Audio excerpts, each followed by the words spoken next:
Hello everyone, कैसे हैं आप लोग। आज की क्लास में हम क्लास 10th का जो मैथ का सैम्पल पेपर रिलीज़ किया है सीबीएसई ने, उसको हम पूरा सॉल्व करके देखने वाले हैं। और ये जो 2020-2021 के लिए जो सैम्पल पेपर था उसको सॉल्व करेंगे हम लोग। तो आप भी कॉपी पेन उठा लीजिए और रेडी हो जाइए। जैसे ही क्वेश्चन दिखे तो आपको भी एक बार खुद से सॉल्व करना है, ठीक है। भले ही आप पहले सॉल्व कर लिए हो, आप एक बार फिर से कीजिए, आपका रिवाइज भी हो जाएगा, आपको कुछ नया चीज़ सीखने को भी मिलेगा। काफ़ी अच्छा क्वेश्चन पेपर है। चलिए स्टार्ट करते हैं। तो देखिए, ये है क्लास 10 सेशन 2020-2021 के लिए। सब्जेक्ट है मैथमेटिक्स और स्टैंडर्ड वाला पेपर है ये, सैम्पल क्वेश्चन पेपर। समय मिला है 3 घंटे का, तो काफ़ी आराम से सॉल्व करेंगे। और मार्क्स है 80 मार्क्स। जनरल इंस्ट्रक्शंस तो हम पहले ही पढ़ के रखे हुए हैं, आपको ब्रीफ में बता देते हैं कि पेपर का 2 पार्ट्स है, ए और बी। पार्ट ए और बी में दोनों में ही इंटरनल चॉइसेस होंगे। पार्ट ए का बात करें तो ये आएगा 32 मार्क्स का। इसमें 16 1 मार्क्स के क्वेश्चन होंगे, ठीक है। और 4 जो होंगे केस स्टडी के क्वेश्चन होंगे। तो इस 4 क्वेश्चन में 5 सब पार्ट होगा, उसमें से कोई 4 अटेम्प्ट करना है। तो क्वेश्चन करेंगे तो अच्छे से समझ लेंगे। मतलब ये क्वेश्चन है 16 मार्क्स का और ये भी क्वेश्चन है 16 मार्क्स का। पार्ट बी में आए तो ये 32 मार्क्स का हो गया था, तो ये कितने का होगा, 48 मार्क्स का ये है, ठीक है। यहाँ पे कुछ क्वेश्चन 2 मार्क्स के होंगे, कुछ क्वेश्चन 3 मार्क्स के, कुछ क्वेश्चन 5 मार्क्स के, और सभी में कुछ ना कुछ इंटरनल चॉइसेस होंगे। तो ये ब्रीफ में पेपर का पैटर्न है। चलिए स्टार्ट कर दें पहले क्वेश्चन से। तो पार्ट ए ये रहा। पार्ट ए का है सेक्शन 1। ये इसमें आएंगे 16 क्वेश्चन, सब 1-1 मार्क्स के हैं और सभी में इंटरनल चॉइसेस होंगे। क्वेश्चन नंबर 1 आप देख पा रहे हैं, यहाँ पे और बोल के लिखा हुआ है, मतलब इसी को इंटरनल चॉइस बोलते हैं। दोनों में से किसी एक को करना है, तो हम तो दोनों ही करेंगे फिलहाल आपको बताने के लिए। देखिए, पहले तो आप वीडियो को पॉज कीजिएगा और खुद से सॉल्व करने की कोशिश कीजिएगा, ठीक है। चलिए, दिया हुआ है if X Y equal to 180, HCF 3 दिया हुआ है, दोनों नंबर का LCM पूछा है। तो काफ़ी इजी क्वेश्चन है। We know HCF into LCM, थोड़ा हैंडराइटिंग गंदा होगा स्टार्टिंग में क्योंकि प्रैक्टिस नहीं है उतना, equal to product of numbers. HCF है 3, LCM हमें पता नहीं, निकालना है, और प्रोडक्ट ऑफ नंबर्स दिया हुआ है 180। तो यहाँ से ये 3 से कैंसिल आउट करेंगे, 60 जा, तो LCM हमारा आ जाएगा 60, ठीक है इतना। चलिए क्वेश्चन नंबर दूसरा वाला भी ऑप्शन सॉल्व कर लेते हैं। द डेसिमल रिप्रेजेंटेशन ऑफ ये will terminate after how many decimal places, कितने डेसिमल प्लेसेस के बाद ये टर्मिनेट कर जाएगा। तो नीचे में देखिए मैक्सिमम पावर कौन सा है, 4 है, तो इसका आंसर हो जाएगा 4, ठीक है। 1 मार्क्स का क्वेश्चन है, ज़्यादा कुछ लिखना नहीं है, सिर्फ आंसर लिखने से भी काम बन जाएगा। क्वेश्चन नंबर 2 पे आते हैं। The sum of zeros of the quadratic polynomial ये इज 3। सम ऑफ जीरोज 3 दिया हुआ है, फाइंड द वैल्यू ऑफ के। तो हमें पता है सम ऑफ जीरोस क्या होता है, alpha plus beta equal to होता है -b/a। तो सम ऑफ जीरोस हमें दिया हुआ है 3 पहले से ही, और -b अगर यहाँ पे देखें तो माइनस रहा, और b की जगह पे -k/a मतलब 3। ये माइनस माइनस हो गया प्लस, क्रॉस मल्टीप्लाई करेंगे तो k का आंसर आ जाएगा 3 3 9, ठीक है। ये आंसर है इसका। चलिए आगे मूव करते हैं क्वेश्चन नंबर 3 पे। For what value of k the pair of linear equations this one and this one does not have a solution? Solution किस वैल्यू के लिए नहीं होगा, तो हमें पता है पेयर ऑफ लीनियर इक्वेशन में सॉल्यूशन कब नहीं होता है, जब a1/a2 इक्वल टू b1/b2 हो और नॉट इक्वल टू c1/c2 हो, ठीक है। तो नॉट इक्वल टू से सॉल्व नहीं करेंगे हम लोग, इस कंडीशन का यूज़ करके यहाँ पे सॉल्व करने की कोशिश करेंगे। तो a1 का वैल्यू कितना है यहाँ पे 3, a2 यहाँ पे है 6। ये सब तो आपको पता ही होगा, इसको a1 b1 c1 बोलते हैं, इसको a2 b2 c2। b1 है मेरा 1, b2 है k। तो यहाँ से सॉल्व कर देते हैं, 3 1 जा 3 2 जा, तो k का वैल्यू आ गया 2, k इसका आंसर हो गया। क्वेश्चन नंबर 4 पे मूव करते हैं।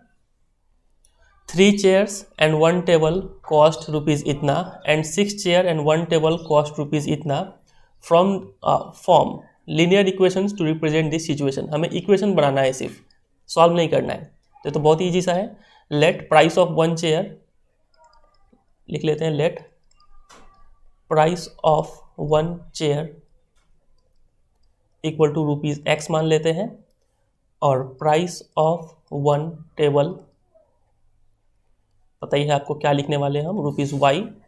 तो अकॉर्डिंग टू क्वेश्चन कितना चेयर है, 3 चेयर, एक चेयर का दाम x रुपीज़, तो 3x हो जाएगा यहाँ पे टोटल कॉस्ट, प्लस 1 टेबल मतलब y टोटल प्राइस हो रहा है 1500, ये पहला इक्वेशन। और दूसरा में 6 चेयर मतलब 6x plus Y equal to 2400। तो सिर्फ इक्वेशन बनाना था, इसमें सॉल्व तो करना नहीं है, एक मार्क्स का क्वेश्चन है, यही हो जाएगा इसका आंसर। समझे यहाँ तक? चलिए आगे बढ़ जाते हैं।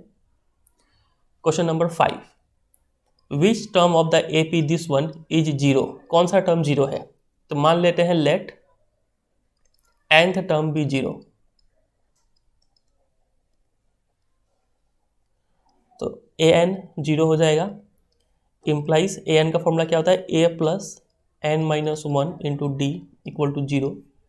वैल्यू पुट कर देंगे, a है मेरा 27 प्लस n माइनस 1, n पता नहीं है, d कॉमन डिफरेंस अगर यहाँ से निकालने की कोशिश करें तो second term minus first term मतलब 24 माइनस 27 आ जाएगा -3। यहाँ पे -3 पुट कर देते हैं इक्वल टू जीरो। यहाँ से सॉल्व करेंगे तो n minus 1 into 3 equal to 27। 3 से इसको कट कर देंगे 9 जा तो n आ जाएगा 10। तो 10th टर्म इसका जीरो होगा। समझे कि नहीं समझे? चलिए यहाँ पे आते हैं, in the arithmetic progression if d इतना, n इतना, an इतना, फाइंड a, सब दे दिया है। तो जब भी आपको ऐसे वैल्यू मिल जाए ना, तो आप देखिए कि तीनों में से किसका फॉर्मूला आपको पता है। an का फॉर्मूला हमें पता है, तो कर लेते हैं इसको। an इक्वल टू दिया हुआ है 4, an बोले तो a plus n minus 1 into D equal to 4। a हमें पता नहीं है, निकालना है इसका वैल्यू। n दिया हुआ है 7 माइनस 1 डी माइनस 4। तो a प्लस ये हो गया 6 4 जा 24, तो यहाँ होगा -24 4, तो a निकल के आ जाएगा यहाँ पे 28। ठीक है, ये आंसर हो गया इसका। चलिए आगे मूव कर जाते हैं क्वेश्चन नंबर 6 पे। For what values of k the equation this one has equal roots. ठीक है, तो इक्वल रूट्स कब होता है? जब डिस्क्रिमिनेंट यानी d इक्वल टू जीरो हो तब, मतलब b square minus 4ac equal to zero होना चाहिए। वैल्यू पुट कर दीजिए, b मतलब 6k whole square minus 4 9 4 equal to zero. यह आ गया 36k स्क्वायर माइनस 4 4 जा 16 69 जा 144 इक्वल टू जीरो। तो k square equal to 144 by 36। k निकालेंगे, इसका रूट कर देंगे 144 बाई 36, तो आ जाएगा plus minus 12 by 6 plus minus 2। तो प्लस माइनस 2 इसका आंसर हो जाएगा। ठीक है, चलिए आगे मूव करते हैं क्वेश्चन नंबर 7 पे। Find the roots of the equation this one. इसका रूट्स निकालना है, काफ़ी इजी, इसको आप खुद से सॉल्व करने की कोशिश करें। मिडिल टर्म फैक्टर से सॉल्व कर लेते हैं। एक्स स्क्वायर, तो यहाँ पे है 10 मतलब 2 इंटू 5, तो 2x plus 5x plus 10, x common ले लेते हैं। ये सब आपको भी पता है, तो इसमें ज़्यादा टाइम नहीं लगाते हैं।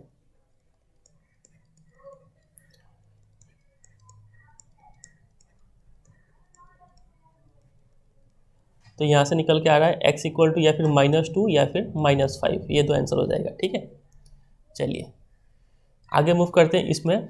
For what values of a the quadratic equation this one has no real roots. a का किस वैल्यू के लिए इसका रियल रूट नहीं होगा? तो रियल रूट नहीं होगा मतलब डिस्क्रिमिनेंट लेस देन जीरो होना चाहिए, तब तो रियल रूट नहीं होगा। मतलब b square minus 4ac less than zero. Value put कर देते हैं, b मतलब -6 का स्क्वायर माइनस 4a मतलब 30a। अब यहाँ पे जो इसका मार्किंग स्कीम सीबीएसई ने रिलीज़ किया था, वहाँ पे उन्होंने 3a लेके सॉल्व कर दिया है, 30 नहीं 3। तो चलिए हम लोग जैसा क्वेश्चन है वैसा ही सॉल्व करते हैं, 30 मान के ही सॉल्व करते हैं। 30a और c मतलब 1 लेस देन जीरो, तो 36 minus 120a less than zero. अब देखिए यहाँ पे दो चीज़ आप कर सकते हैं, क्या तो 120a को उस साइड भेज दीजिए या फिर 36 को उस साइड भेज दीजिए, जो अच्छा लगे।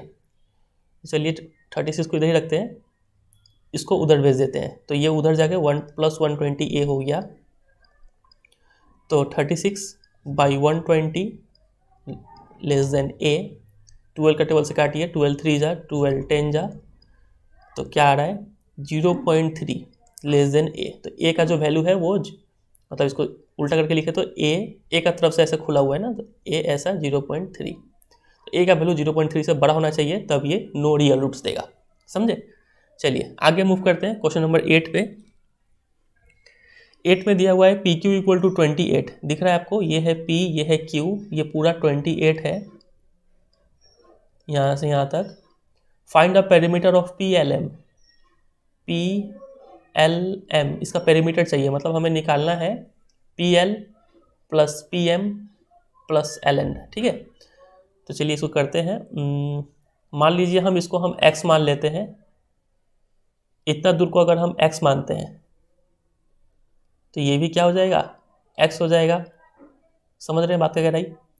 उसी तरीके से अगर इतना दूर को हम y मानते हैं तो ये भी क्या हो जाएगा, y हो जाएगा। अच्छा, ये पूरा था 28, इसमें से इतना दूर x है, तो ये कितना हो जाएगा बोलिए, 28 माइनस एक्स। समझे? सिमिलरली ये कितना हो जाएगा, अब देखिए ये पूरा 28 है तो ये भी तो पूरा 28 होगा, क्योंकि दो टेंजेंट का लेंथ इक्वल होता है। तो ये पूरा अगर 28 है, इतना दूर अगर y है तो इतना दूर क्या होगा, 28 में से y हटा देंगे तो पेरीमीटर जो होगा वो कैसे निकलेगा, perimeter equal to P L plus L M plus M P, ऐसे लिख सकते हैं। तो पी एल का वैल्यू कितना है, 28 minus X plus L M, ये एल एम का वैल्यू चाहिए हमें। तो पूरा लेंथ इतना दूर है x, इतना दूर है y, तो x प्लस वाई। और एम पी कितना निकाल लेते हैं हम, ये रहा 28 माइनस वाई। इसको जब आप सॉल्व करेंगे ना तो ये एक्स वाई कट जाएगा, 28 56 इसका आंसर हो जाएगा सेंटीमीटर। ठीक है, लास्ट में यूनिट देना इंपॉर्टेंट है। आगे मूव करते हैं क्वेश्चन नंबर 9 पे।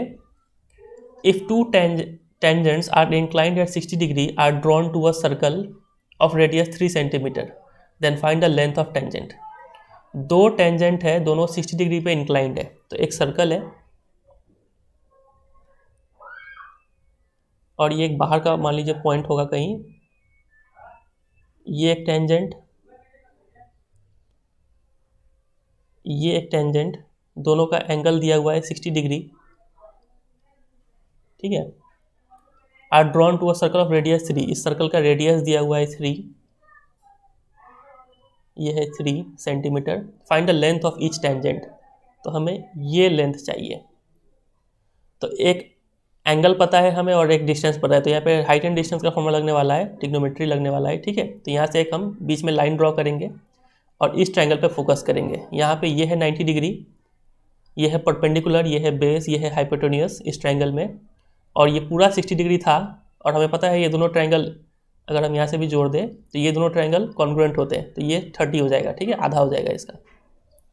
तो लगा दीजिए, परपेंडिकुलर है, हमें बेस निकालना है तो tan लगाते हैं। tan 30 equal to 3 by base को x मान लेते हैं, x। tan 30 मतलब 1/√3 इक्वल टू x, 3/x। यहाँ से क्रॉस मल्टीप्लाई कर देंगे, x इक्वल टू 3√3 सेंटीमीटर। ठीक है, तो ये हो जाएगा इसका आंसर। दोनों ही टेंजेंट का लेंथ होगा 3√3, क्योंकि दोनों का लेंथ तो इक्वल होगा, ये भी 3√3 और ये भी 3√3। चलिए क्वेश्चन नंबर, इसी में इंटरनल चॉइस है। P Q is a tangent to a circle, पहले इसको मिटा लेते हैं। तो देखिए, P Q is a tangent to a circle with centre O at point P. एक सर्कल है जिसका सेंटर है O, उसका एक टेंजेंट है पी क्यू। तो एक टेंजेंट बना लेते हैं, ये एक टेंजेंट है मान लीजिए P Q at point P, यहाँ पे कहीं पॉइंट P है, तो Q जरूर यहीं पे होगा। इफ ट्रायंगल OPQ एक ट्रायंगल बनेगा, तो बना लेते हैं।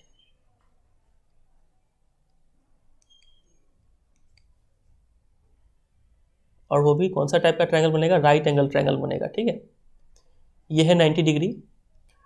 If triangle OPQ is isosceles triangle है ये, फाइंड एंगल OQP, ये एंगल हमें निकालना है।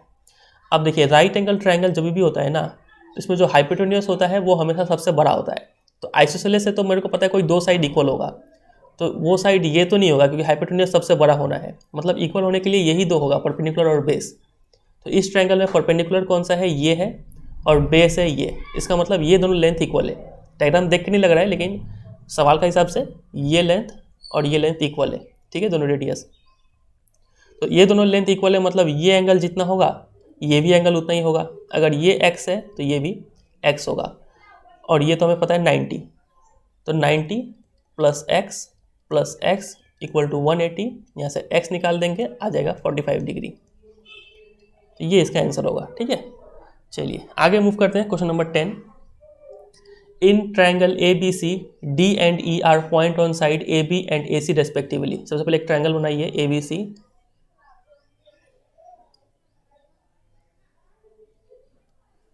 इधर है A, इधर है B, इधर है C। D and E are point on side AB and AC, मतलब D AB पर है तो यहाँ पे है D, और E जो है वो AC पे है, ठीक है, respectively such that DE parallel BC। ये जो लाइन है DE ये इसके पैरेलल भी है। तो क्या पूछा गया है, if AE equal to 2 centimetre, ये 2 सेंटीमीटर है, AD 3 centimetre, BD 4.5, find CE, ये हमें निकालना है x। तो हमें पता है ट्रायंगल जब भी ये दो लाइन पैरेलल होता है, मतलब ये एंगल इक्वल होगा, ये एंगल इक्वल होगा, और तीसरा एंगल भी दोनों में कॉमन है, दोनों ट्रायंगल में। तो ट्रायंगल ADE सिमिलर होगा कि कौन सा ट्रायंगल के, बड़े वाले ट्रायंगल के, ट्रायंगल ABC के, ठीक है। तो इसका मतलब हम क्या लिख सकते हैं, यहाँ से लिखिए AD, वहाँ से सेम उठाइए pair AB equal to DE by BC equal to AE by AC, ठीक है। वैल्यू पुट कर देते हैं, किसी से सॉल्व हो जाएगा यहाँ पे। तो AD कितना है 3, AB पूरा चाहिए, दोनों को ऐड करके लिखेंगे 7.5, DE कहाँ है DE, तो ये तो पता नहीं है हमें, तो ये पेयर नहीं उठा रहे होंगे, इसका वैल्यू लिखेंगे हम लोग, ठीक है। AE मतलब 2, और AC चाहिए हमें AC, तो 2 प्लस x, ठीक है। इसको सॉल्व करेंगे, यहाँ से 0 हटा लेते हैं या फिर रहने देते हैं, कोई बात नहीं। क्रॉस मल्टीप्लाई करेंगे इसको 3 से, तो 3 2 जा 6 प्लस 3x, और यहाँ से 7.5 इंटू 2 तो कितना आ जाएगा 15। तो 3x इक्वल टू 9, तो x इक्वल टू आ गया 3, ठीक है। तो पूछा क्या था CE, तो सिर्फ इतना ही पूछा है, तो इसका आंसर हो जाएगा 3, ठीक है। आगे बढ़ते हैं, क्वेश्चन नंबर 11 में दिया गया है in the figure if B1 B2 B3 dot dot dot, कहाँ है B1, ये रहा, B1 B2 B3 B4 B5 and A1 A2 A3, ये सब मार्क किया गया है इक्वल डिस्टेंस पे। चलिए ठीक है। In what ratio C divides AB, तो C जो है वो AB को किस रेशियो में डिवाइड कर रहा है। तो देखिए यहाँ पे जो ये दोनों ट्रायंगल है, दोनों ट्रायंगल क्या है, सिमिलर है, इसीलिए यहाँ पे हर साइड्स का जो रेशियो है वो सेम होगा। मतलब इसका लेंथ कितना है, 1 2 3 4 5 6 7 8, इसका लेंथ अगर 8 है, और इसका लेंथ कितना है 1 2 3 4 5, ठीक है। तो इसका लेंथ हो गया 5, इसका लेंथ हो गया 8, तो हर साइड्स का रेशियो वही होगा। तो यहाँ पे अगर AC का बोले तो AC का होगा 8, और यहाँ पे अगर BC का कोई पूछे तो ये हो जाएगा 5। तो आपको सिर्फ इतना लिख देना है AC is to CB equal to 8:5। आगे आते हैं क्वेश्चन नंबर 12 में, ये रहा, if sine A plus cos B 1 है, A 30 डिग्री है, B भी एक्यूट एंगल है, देन फाइंड B। चलिए वैल्यू पुट कर देते हैं, sine A plus cos B 1, तो साइन A मतलब sine 30 degree plus cos B equal to 1, sine 30 मतलब हाफ, तो cos B equal to 1 minus half मतलब हाफ। तो ये किसका वैल्यू है, कॉस 60 डिग्री का वैल्यू है, तो B आ गया मेरा 60 डिग्री, ठीक है। ये आंसर होगा इसका। आगे मूव करते हैं 13 पे। कैसा लग रहा है आप लोग को, वीडियो अच्छा लग रहा है तो वीडियो को जरूर एक लाइक भी कर दीजिएगा साथ साथ, और सब्सक्राइब भी करते चलिए चैनल को। आप लोग सब्सक्राइब नहीं करते हैं, ठीक है, तो ज़रूर सब्सक्राइब कीजिए। चलिए आगे बढ़ते हैं। x इक्वल टू इतना दिया हुआ है, y इक्वल टू इतना दिया हुआ है, then find x plus Y. x plus Y निकालना है, वैल्यू पुट करते हैं। x equal to 2 sine square theta, y equal to 2 cos square theta. ये आइडेंटिटी के ऊपर क्वेश्चन है, 2 कॉमन ले लेंगे।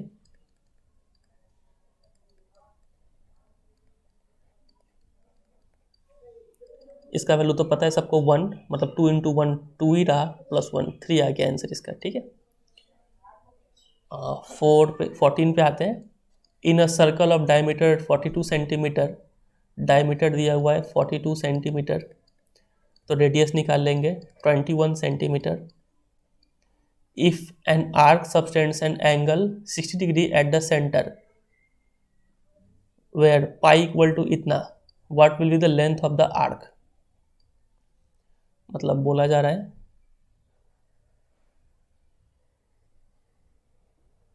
ये है सर्कल, रेडियस है 42। If an arc subtend N angle 60 degree, मान लीजिए ये कोई आर्क है, इतना दूर का आर्क, ये 60 डिग्री एंगल बना रहा है सेंटर पे, तो अच्छा बात है। एट द सेंटर, पाई तो पता ही है सबको। लेंथ ऑफ द आर्क, इसका लेंथ पूछा है, आर्क का लेंथ, तो x मान लेते हैं। तो ये तो चलिए करते हैं, ये भी 42 हो जाएगा। हमें पता है लेंथ ऑफ द आर्क क्या होता है, x इक्वल टू होता है theta by 360 degree into 2 pi R. बस इसी को सॉल्व कर देना है। 60 बाई 360 इंटू 2 इंटू 22/7 और रेडियस है 21। अच्छा ये 42 नहीं या 21 होगा, ठीक है। तो सॉल्व करते हैं इसको। 6 जा 2 3 जा 3 7 जा 21, तो आंसर आ गया सिर्फ 22 सेंटीमीटर। ठीक है, ये आंसर है इसका। चलिए आगे बढ़ जाते हैं 15 पे।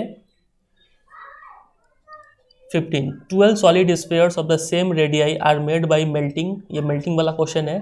अ solid metallic cylinder of radius of base diameter इतना एंड हाइट इतना, find the diameter of each sphere. जब भी मेल्टिंग का हो तो किसी दो का वॉल्यूम इक्वल होने वाला है यहाँ पे। तो क्या क्या है स्फीयर्स, तो volume of spheres equal to volume of क्या बनाया गया है, सिलेंडर। ठीक है, तो वॉल्यूम ऑफ स्फीयर लिखते हैं। कितने स्फीयर है यहाँ पे, 12 स्फीयर है, तो 12 इंटू एक स्फीयर का वॉल्यूम होता है 4/3 पाई आर क्यूब, और यहाँ पे सिलेंडर, सिलेंडर का क्या होता है पाई r square H.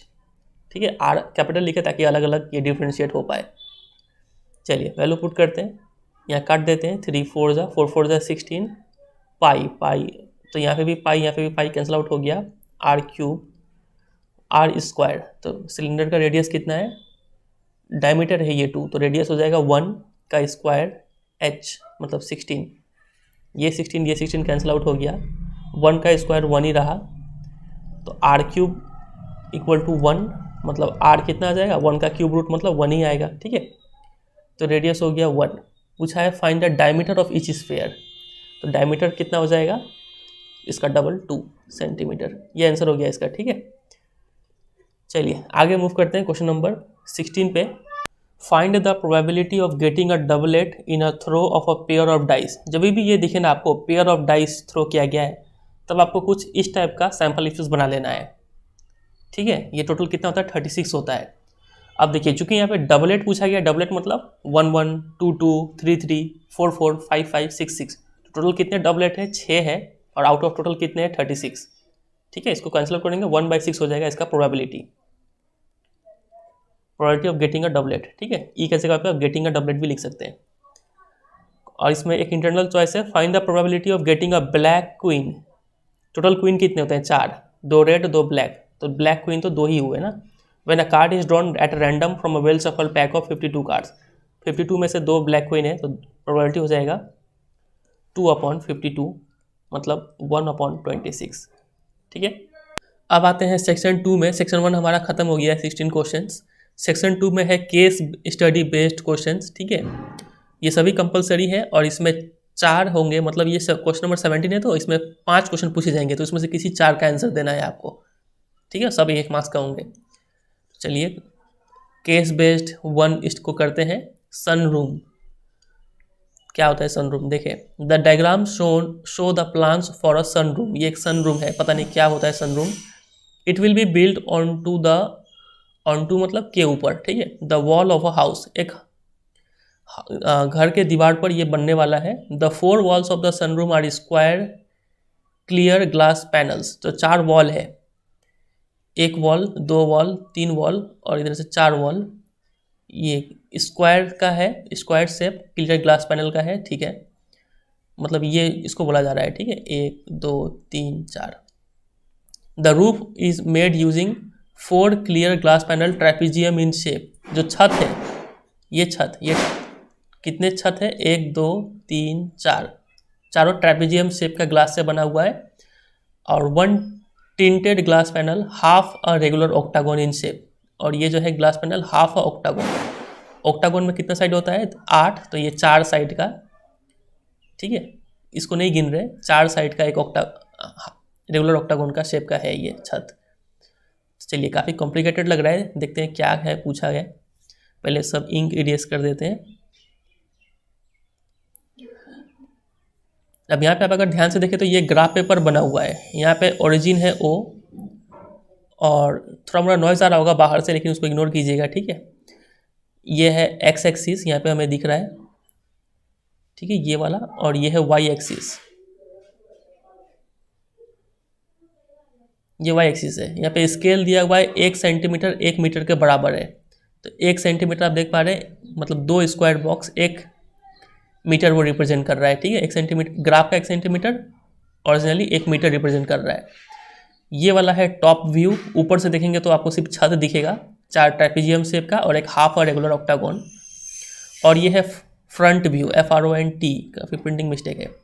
Front view देखेंगे तो देखिए आगे से आपको ये 2 तो अच्छा से दिख जाएगा, ये 2 और ये 2, क्योंकि टेढ़ा टेढ़ा है ये 2 वॉल्स, इसलिए थोड़ा कम कम दिख रहा है, लेकिन साइज से बराबर है सबका, समझ रहे। चलिए तो ये सब कुछ पूछा है, मिटा लेते हैं फिर से। क्वेश्चन क्या पूछा है, ये रहा question number 1। Refer to top view. Top view आप देखिए, मतलब इस फिगर को देखिए आप। Find the mid point of the segment joining the points J और I। J और I ये 2 पॉइंट दे दिए हैं, दोनों का जो मिड पॉइंट है उसका कोऑर्डिनेट निकालना है। तो इसी क्वेश्चन है, कोऑर्डिनेट आपको यहाँ पे दे ही दिया है। ये नहीं दिया होता तो आपको यहाँ से गिनना पड़ जाता कि इसका कोऑर्डिनेट क्या है। यहाँ से गिन के लिखते हैं 1 2 3 4 5 6 7 8, जो भी आता है, ठीक है, देख लेते हैं। फिलहाल यहाँ पे दिया है तो इसको यूज़ करके मिड पॉइंट निकाल लेते हैं। तो मिड पॉइंट क्या हो जाएगा? 6 + 9 डिवाइड बाई 2 मतलब 15/2, और इधर हो जाएगा 17 + 16 मतलब 33 डिवाइड बाई 2। ये हो जाएगा मिड पॉइंट। तो कौन सा इसका आंसर है? ऑप्शन नंबर 3 हो जाएगा इसका आंसर, ठीक है। आगे मूव करते हैं। ये refer to top view. Top view मतलब फिर से इसी डायग्राम को देखना है। Distance of the point P from Y axis. P कहाँ है यहाँ पे? ABCD EFG HIJ, P तो इसमें है, तो यहाँ पे भी प्रिंटिंग मिस्टेक है, यहाँ पे होना चाहिए था फ्रंट व्यू, ठीक है। तो फ्रंट व्यू में जो P पॉइंट है इसका वाई एक्सिस से डिस्टेंस पता करना है। इसको मिटाते हैं। तो कितना डिस्टेंस है? 1 गैप, 2 गैप, 3 गैप, 4 गैप। अब 4 भी एग्जैक्ट नहीं है, ये तो यहाँ पे बीच में दे दिया हुआ है, ठीक है। यहाँ पे होता तो 4 होता, लेकिन इसका मार्किंग इसके में आंसर देखे थे तो वहाँ पे 4 लिखा हुआ था, ठीक है। एग्जैक्ट आंसर बोला जाए तो इसका होगा 3.5 अकॉर्डिंग टू ये डायग्राम। क्योंकि आप समझ रहे हैं ना, जैसे कि ये आप P पॉइंट देखे तो यहाँ पे होना चाहिए था ये P पॉइंट, लेकिन ये लोग यहाँ पे दे दिया है, समझे। तो चूंकि यहाँ पे ऑप्शन में 3.5 है भी नहीं, तो हमें क्या मारना होगा? 4 को टिक करना होगा। क्वेश्चन नंबर C पे आते हैं। Refer to front view. चलिए ये नीचे वाले डायग्राम को देखना है। Distance between point A and S। ये है A और ये है S, इन दोनों के बीच का डिस्टेंस पता करना है। तो काउंट कर लीजिए गैप। 1 2 3 4 5 6 7 8 9 10 11 12 13 14 15 16 16 आ रहा है इसका, तो 16 हो जाएगा इसका आंसर। ठीक है, आगे बढ़ जाते हैं क्वेश्चन नंबर डी पे। अच्छा, इस क्वेश्चन को आप चाहते तो यहाँ पे डिस्टेंस फॉर्मूला लगा कर भी सॉल्व कर सकते थे। ए का कोऑर्डिनेट आपको लिखना पड़ता, या काउंट करके लिखते हैं कि एक्स का कोऑर्डिनेट कितना है 1, और यहाँ पे होता जो भी होता है 1 2 3 4 5 6 7 8, तो ए हो जाता 1,8। इस तरीके से बी का भी निकाल सकते थे और फिर डिस्टेंस फॉर्मूला लगा सॉल्व कर देंगे। ठीक है, और नहीं तो सिंपली काउंट करके लिख सकते हैं। एक मार्क्स का क्वेश्चन है। चलिए क्वेश्चन नंबर डी पे आते हैं। Find the coordinates of the point which divides the line segment joining the point A and B in the ratio 1:3 respectively. A यहाँ पर है, B यहाँ पर है, इन दोनों के बीच में कोई एक पॉइंट होगा जो इसको 1:3 का रेशियो में डिवाइड कर रहा है। तो A का कोऑर्डिनेट और B का कोऑर्डिनेट अगर पता चल जाए तो काम बन जाए। तो A का कोऑर्डिनेट लिख लेते हैं, X है 1 और Y कितना होगा 1 2 3 4 5 6 7 8, तो A हो गया 1,8। साफ करके लिखते हैं थोड़ा, ए हो गया 1,8 और बी का कोऑर्डिनेट लिखना है। बी कहाँ पे है, ये रहा बी। काउंट कीजिए पहले एक्स का डिस्टेंस, ये रहा 1 2 3 4 5, और वाई का डिस्टेंस अगर मापना है तो कितना होगा, ये ए का तो 8 तक था ही ना, और आगे गिन लेते हैं 9 10। रेशियो दिया हुआ है 1:3, इंटरनली है तो रेशियो कोऑर्डिनेट हो जाएगा, क्या होता है formula, mx2 plus nx1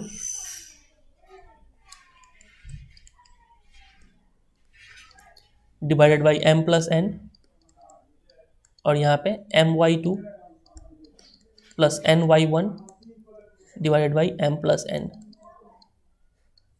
value put करते हैं, m और n इस रेशियो को ही बोलते हैं, तो हो जाएगा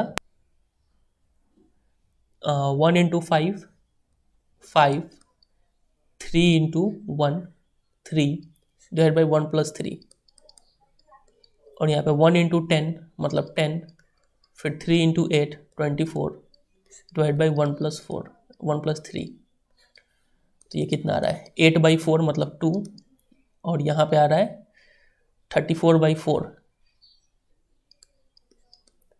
काटते हैं 2 का टेबल से, 2 2 जा 2 17 जा 17 का हाफ कितना होगा 8.5, 2,8.5 है कोई ऑप्शन में, ये रहा 2,8.5। चलिए आगे मूव करते हैं ई पे।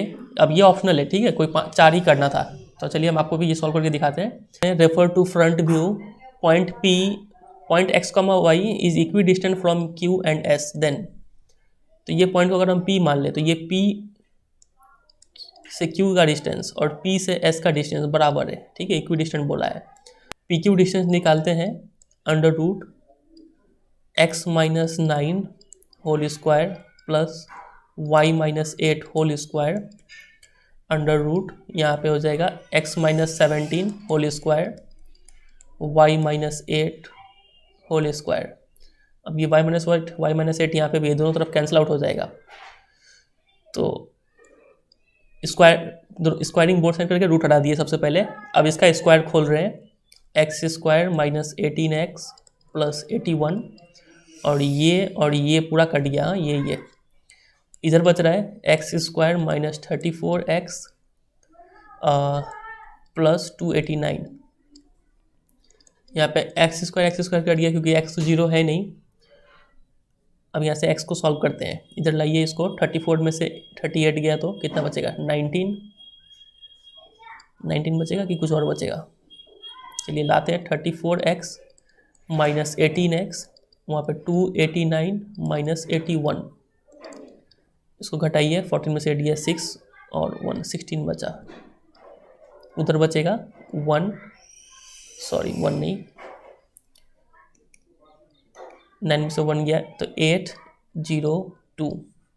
तो यहाँ से x निकालते हैं, 208 डिवाइड बाई 16, तो 16 1 जा और 16 3 जा 48, तो x का वैल्यू आ रहा है 13। अब यहाँ पे ऑप्शन दिया है ऐसे करके, अगर हम 13 को इस साइड बुला लें तो x माइनस 13 इक्वल टू 0। अब कौन सा मैच कर रहा है, ये रहा ऑप्शन नंबर 2 इसका राइट आंसर हो जाएगा, ठीक है। चलिए, तो ये हो गया पहला केस स्टडी बेस्ड 2 अब पे आते हैं। ठीक है, स्केल फैक्टर एंड सिमिलैरिटी के ऊपर ये क्वेश्चन है। स्केल फैक्टर क्या होता है? A scale drawing of an object is the same shape as the object but different size. Scale of a drawing is a comparison of the length used on a drawing to the length it represents. The scale is written as a ratio. मतलब scale figure क्या है? मान लीजिए ये आपने copy में pencil बनाया और आपका ओरिजिनली पेंसिल तो बहुत बड़ा होगा ना, थोड़ा बड़ा होगा कॉपी के मुकाबले, तो इसका हम रेशियो लिख देते हैं। मान लीजिए इसका लेंथ है 6 सेंटीमीटर और इसका लेंथ है 18 सेंटीमीटर, तो इसका अगर हम रेशियो लिख देना 6 और 18 का रेशियो कितना आएगा? 1/3, मतलब 1:3। तो ये 1:3 को ही क्या बोलते हैं? स्केल फैक्टर बोलते हैं। Length in image by corresponding length in object. समझे? इसमें क्या होता है कि ये इसका शेप सेम है लेकिन साइज अलग अलग है, यही इसका ये है। तो if one shape can become another using resizing then the shapes are similar. देखिए आप ये फिगर को देखिए, इसको अगर हम थोड़ा रीसाइज कर दें तो इसको बोलते हैं सेम शेप का है लेकिन सिमिलर है ये। ठीक है, टर्न, रोटेशन या फिर टर्न, इसको रोटेट कर दे तो तब भी ये फिगर सिमिलर ही रहता है दोनों। रिफ्लेक्शन और फ्लिप, कहीं मिरर में आप इसको रिफ्लेक्ट करें तो जो भी फिगर मिलेगा वो दोनों तब भी क्या रहेंगे? सिमिलर रहेंगे। और ट्रांसलेशन और स्लाइड, ठीक है, इसको अगर आप ऊपर खिसका देंगे ऊपर में तब भी ये दोनों का शेप सेम रहेगा, दोनों सिमिलर रहेंगे। तो 2 shape are similar when one can become the other after resize, flip, slide और टर्न। आप रीसाइज कीजिए, छोटा बड़ा कीजिए, फ्लिप कर दीजिए, उल्टा कर दीजिए, मतलब मिरर का रिफ्लेक्शन कर दीजिए, स्लाइड कीजिए, टर्न कीजिए, कुछ भी कीजिए, तो वो दोनों फिगर क्या रहेंगे? सिमिलर ही रहेंगे। तो ये तो हुआ बात का बात। क्वेश्चन देखते हैं क्या पूछा हुआ है। Question A, a model of a boat is made on a scale factor 1:4। Scale हमें दिया हुआ है, scale factor equal to 1/4। The model is 120 centimetre long. ठीक है, the full size of the boat has a width of 60 centimeter. What is the width of the scale model? बोला क्या है? देखिए ये है ओरिजिनल ऑब्जेक्ट और ये है उसका मॉडल। तो फुल साइज जो बोट है उसका चौड़ाई है वो 60 सेंटीमीटर, ये 60 दिया हुआ है, तो इसका पूछा है। तो हमें पता है स्केल फैक्टर मतलब लेंथ इन मॉडल, मतलब x मान लेते हैं, और बाई जो होता है ओरिजिनल ऑब्जेक्ट में क्या लेंथ है 60। अब चूंकि यहाँ पे हमें विड्थ दिया है और विड्थ ही पूछा है तो हम इसी को यूज़ करेंगे। ठीक है, लंबाई पूछा रहता तो हम 120 को यूज़ कर रहे होते हैं। तो 1/4 यहाँ से x निकाल देंगे, 15 सेंटीमीटर आ जाएगा आंसर। ठीक है, आगे मूव करते हैं क्वेश्चन नंबर बी पे। What will affect the similarity of any 2 polygons. Similarity कैसे अफेक्ट होगा?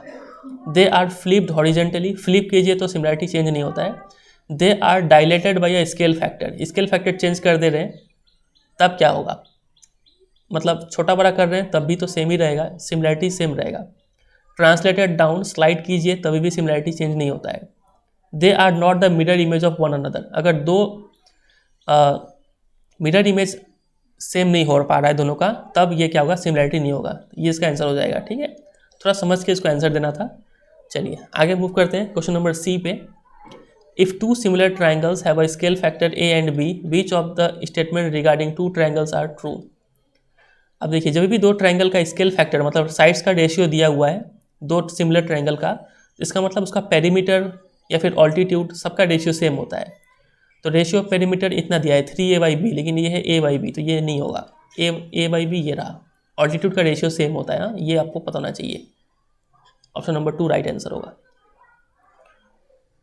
अगर यहाँ पे एरिया का रेशियो पूछता तो a² b² हो रहा होता। क्वेश्चन नंबर डी पूछा गया है the shadow of a stick 5 metre long is 2 metre. ये स्टिक है, ये रहा, ये 5 मीटर लंबा है तो इसका शैडो जो है वो 2 मीटर हो रहा है। At the same time the shadow of a tree 12.5 metre high is. तो एक ट्री है जिसका हाइट है 12.5 मीटर, इसका शैडो कितना लंबा होगा वो पूछा जा रहा है। तो हमें पता है कि ये दोनों ट्रायंगल सिमिलर होंगे क्योंकि सन से लाइट आ रहा है, इसका मतलब ये एंगल और ये एंगल इक्वल होगा। ठीक है, तो दोनों ट्रायंगल सिमिलर है। तो चलिए काम कर देते हैं, 12.5/5, ठीक है, इसका हाइट बाई इसका हाइट इक्वल टू इसका बेस बाई इसका बेस 2। ये हटा के यहाँ पे 0 लेते हैं, 25 के टेबल से काटने हैं, 25 2 जा, 25 5 जा, ये 2 कट गया, x आ गया 5, तो ये आंसर हो जाएगा इसका। ठीक है, एक ऑप्शनल क्वेश्चन है, क्वेश्चन नंबर ई, काफ़ी बड़ा और कैसा क्वेश्चन लग रहा है, चलिए देखते हैं। Below you see a student mathematical model of a farm house roof with measurement. Farm house roof का मॉडल है, इसका मॉडल यहाँ पे बनाया गया है। द एटिक फ्लोर क्या होता है?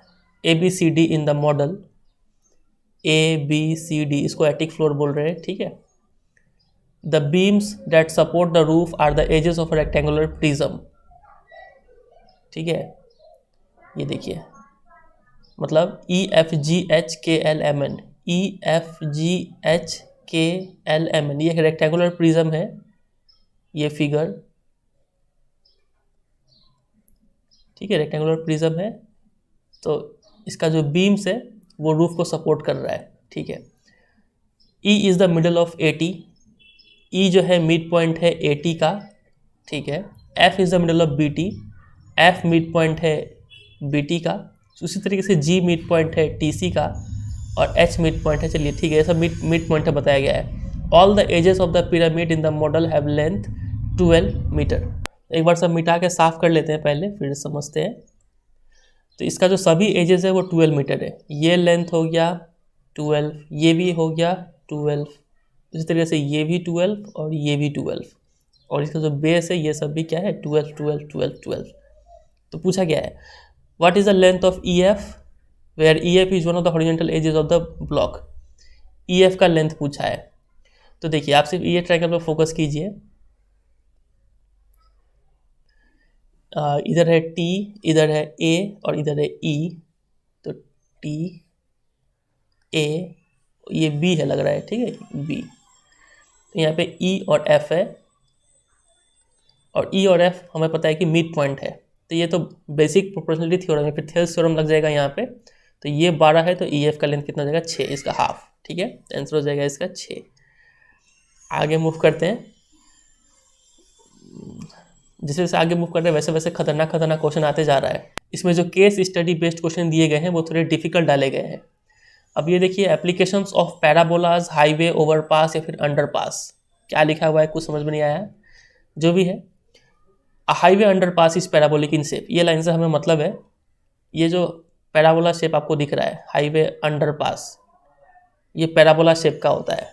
ठीक है, इस शेप को पैराबोला बोलते हैं, ऐसे शेप को पैराबोला। ठीक है, parabola is the graph that results from ये, इसका आप ग्राफ बनाएंगे तो पैराबोला मिलेगा। जैसे कि आपको पता है A X plus B Y plus C equal to 0, जिसमें सिर्फ एक्स का पावर 1 1 हो तो इसका ग्राफ स्ट्रेट लाइन मिलता है। उसी तरीके से अगर पावर स्क्वायर हो जाए, क्वाड्रेटिक हो जाए, तो ये पैराबोला बनता है। ठीक है, parabolas are symmetric about a vertical line known as line of symmetry. तो इसमें एक लाइन होता है लाइन ऑफ सिमेट्री, ये लाइन। ठीक है, इसके दोनों तरफ जो शेप बनते हैं आधा आधा, ये दोनों इक्वल होता है, इसलिए सिमेट्रिक। ठीक है, जैसे कि आप देख पा रहे हैं ये है लाइन ऑफ सिमेट्री, तो ये साइड और ये साइड एकदम इक्वल है। The axis of symmetry runs through the maximum और minimum point of the parabola which is called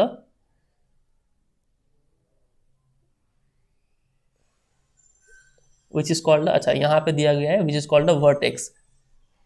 तो ये रहा, जहाँ पे ये एक्सिस इसको कट करता है इसको बोलते हैं वर्टेक्स, और इसको भी बोलते हैं वर्टेक्स। तो खैर उतना टर्म पे हमें नहीं जाना है, काम का बात पे आते हैं, ये सब बाद में देखेंगे। क्वेश्चन क्या पूछा है, question number 1, if the highway overpass is represented by ये, एक हाईवे ओवरपास का इक्वेशन है ये, देन इट्स जीरोज आर, इसका जीरो पूछ रहा है। ये तो सिंपल सा क्वेश्चन है, इतना पैराबोला का ऊपर ज्ञान देने का क्या जरूरत था, इसका जीरो निकालना है। तो सॉल्व कर देते हैं मिडिल टर्म फैक्टर से, X square minus 2x minus 8, factorise करते हैं। 8 को क्या करेंगे 4 2 जा, तो x square minus 4 minus 2x minus 8, x square minus 4x plus 2x minus 8, यहाँ पे इक्वल टू होगा, तो एक्स स्क्वायर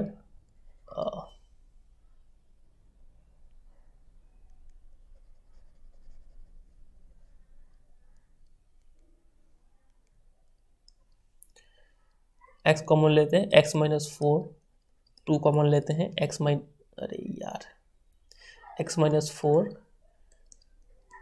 माइनस 4 और यहाँ पे आ गया x प्लस 2, तो 0 क्या हो जाएंगे, 4 या फिर -2, 4 या फिर -2, ये हो जाएगा इसका आंसर। ठीक है, आगे बढ़ते हैं क्वेश्चन नंबर बी पे। The highway overpass is represented graphically. ठीक है, ओवरपास को ग्राफिकली रिप्रेजेंट किया गया, मतलब पैराबोला शेप बनाया गया। Zeros of a polynomial can be express graphically. Number of zeros of the polynomial is equal to the number of points where the graph of the polynomial. कहाँ पे, तो देखिए हमें पता है, आपने एनसीईआरटी बुक में पढ़ा होगा कि ये दो एक्सिस है, ये एक्स एक्सिस और ये वाई एक्सिस। तो किसी भी कर्व का ग्राफ एक्स एक्सिस को जितने बार कट करता है उतना ही नंबर ऑफ जीरोज होते हैं। फॉर एग्जांपल यहाँ पे 1 2 3 4 5 बार कट कर रहा है तो नंबर ऑफ जीरोज 5 होंगे। तो एक्स एक्सिस को कितनी बार कट करता है वो डिपेंड करता है, तो इंटरसेक्ट द एक्स एक्सिस, ये हो जाएगा इसका आंसर। ठीक है, question number C, the graph of a quadratic polynomial is. Quadratic polynomial जिसका पावर 2 हो, इस टाइप के ग्राफ को आप रिप्रेजेंट करेंगे तो क्या मिलेगा, तो आपको ये पैराबोला मिलेगा। ठीक है, चलिए, the representation of highway underpass whose 1 0 is 6, sum of zeros is 0 is. तो देखिए उसका इक्वेशन पूछ रहा है हमें, sum of zeros alpha plus beta equal to 0 दिया हुआ है और एक जीरो है 6, तो बीटा निकाल लेते हैं यहाँ से, बीटा आ गया -6। तो हमें पता है पॉलिनोमियल का फॉर्मूला क्या होता है, x square minus sum of zeros into x plus product of zeros. Value put कर देते हैं यहाँ पे, x square minus 0x plus 6 into -6, तो ये कितना आ गया, एक्स स्क्वायर, ये तो हट गया -36। ऑप्शन नंबर 2 इसका होगा राइट आंसर। क्वेश्चन नंबर ई पे आते हैं, number of zeros that polynomial this one can have. Number of zeros पूछ रहा है तो इसको खोलेंगे ना तो एक्स स्क्वायर कुछ मिलेगा, एक्स स्क्वायर है 2 है तो इसका नंबर ऑफ जीरोज 2 होगा। ठीक है, चलिए अब आते हैं last case study based question पे 4। 100 metre race, a stop watch was use to find the time that it took a group of student to run 100 metre. ठीक है, तो ये टेबल पता चला कि 0 से 20 सेकंड के अंदर 8 बच्चे ऐसे थे जो 100 मीटर दौड़ गए। फिर 20 से 40 सेकंड के बीच में 10 बच्चे ऐसे थे जो 100 मीटर तक दौड़ गए। 13 बच्चे ऐसे थे जो 40 से 60 सेकंड के बीच में टाइम लिए 100 मीटर दौड़ने के लिए। ठीक है, ऐसे करके बाकी का डेटा दिया है। क्वेश्चन नंबर 1 में पूछा गया है, estimate the mean time. Mean निकालना है taken by student to finish the race. तो मीन निकालते हैं, क्लास दिया हुआ है 0 से 20, 20 से 40, फिर 40 से 60, 60 से 80, 80 से 100। हमें क्लास मार्क निकालना होगा, एक्स आई जिसको बोलते हैं 10, 30, 50, 70 और 90 दोनों के बीच का नंबर है ये। ठीक है, और फ्रीक्वेंसी एफ दिया हुआ है 8, 10, 13, 6, 3 और एक्स आई एफ आई निकाल लेंगे यहाँ से 80, 300, 650, 420, 270। इसको ऐड करना है तो 0, 8 और 5, 13, 15, 22 का 2 कैरी 2, 5, 11, 15, 17। तो मीन निकालने के लिए X bar equal to summation X I F I by summation F I. F I का भी समेशन करना होगा यहाँ पे, तो चलिए करते हैं। 8, 10, 18 और ये हो गया 13, मतलब 31 और 9, 40। तो 1720 बाई 40, 0 0 कैंसिल आउट, 4 4 जा 16, 4 3 जा 12, 43 होगा आंसर इसका, ये रहा। ठीक है, चलिए आगे बढ़ते हैं। Question number 6, what will be the upper limit of the model class. Mode जब निकाल रहे होंगे तो उसमें मॉडल क्लास पता चलता है, उसका अपर लिमिट क्या है। तो मॉडल क्लास देखने के लिए हम लोग क्या करेंगे, देखेंगे कि फ्रीक्वेंसी हाईएस्ट कितना है। तो हाईएस्ट फ्रीक्वेंसी 13 है, तो ये हो गया मॉडल क्लास। इसका अपर लिमिट 60 है, ठीक है, लोअर लिमिट 40 है। तो यहाँ पे अपर लिमिट पूछा था तो 60 हो जाएगा इसका answer. Question number C, the construction of cumulative frequency table is useful in determining. Cumulative frequency table हम लोग मीडियन निकालने के लिए यूज करते हैं, ठीक है। The sum of lower limits of median class and modal class is, modal class का लोअर लिमिट तो हमें पता है, अभी अभी देखे थे 40। मीडियन क्लास का लोअर लिमिट पता करना होगा। तो चलिए इसका मीडियन निकालने के लिए CF निकालते हैं।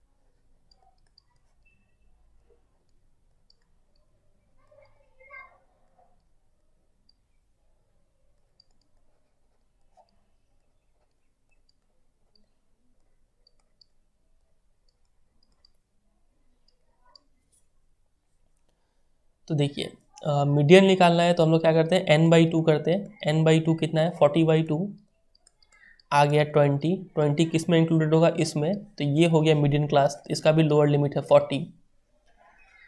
तो 40 + 40 80 हो जाएगा इसका आंसर, ठीक है।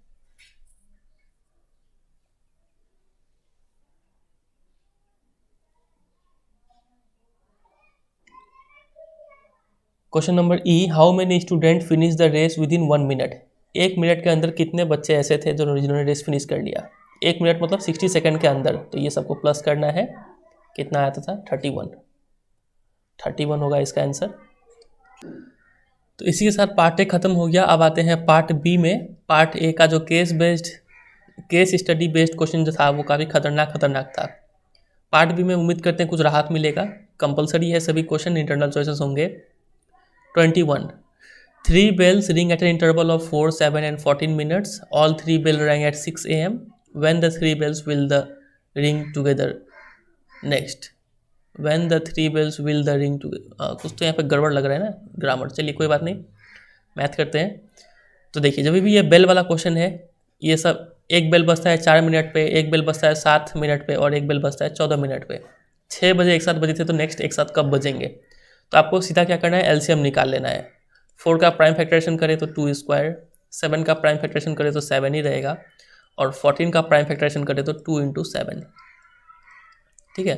तो एलसीएम निकालने के लिए हम लोग क्या करते हैं, हाईएस्ट पावर लेते हैं 2 का स्क्वायर, और 7 इसमें नहीं है, इंटू 7 का पावर 0 लिख ही सकते हैं यहाँ पे। तो 7 का हाईएस्ट पावर कितना है, 7। तो कितना हो गया, 2 × 4, 4 × 28। एलसीएम आ गया। तो नेक्स्ट ये लोग कब रिंग टुगेदर करेंगे, मतलब हर 28 मिनट पे ये लोग एक साथ बजेंगे। तो एक बार 6 बजे बज गए थे, तो अब नेक्स्ट रिक्वायर्ड टाइम हो जाएगा 6:28 AM, ठीक है। चलिए नेक्स्ट क्वेश्चन पे आते हैं। 22 इंटरनल चॉइस है। Find the point on x axis which is equidistant from the point this one and this one. अब चूंकि ये पॉइंट एक्स एक्सिस पे है, तो देखिए एक्स एक्सिस पे मतलब यहाँ कहीं पॉइंट है, तो उसका कोऑर्डिनेट क्या होगा, एक्स की तरफ कुछ ना कुछ गया है, पता नहीं क्या, वाई की तरफ कहीं नहीं गया है, तो 0। तो इसका कोऑर्डिनेट हम मान लेते हैं, let the point be x, 0। चूंकि ये इक्विडिस्टेंट है, तो जो डिस्टेंस होगा वो सेम होगा। तो अकॉर्डिंग टू क्वेश्चन, √x से इसका डिस्टेंस निकाल रहे हैं, ठीक है। x - 2 होल स्क्वायर प्लस 0 - 2 का whole square equal to √x + 4 का whole square plus 0 - 2 whole square.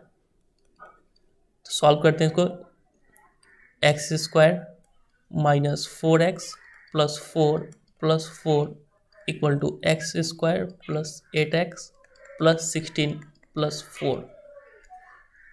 ठीक है, तो कितना हो गया, ये एक्स स्क्वायर कट गया, तो माइनस 12x इक्वल टू 16 में से 4 गया 12, तो x आ रहा है -1।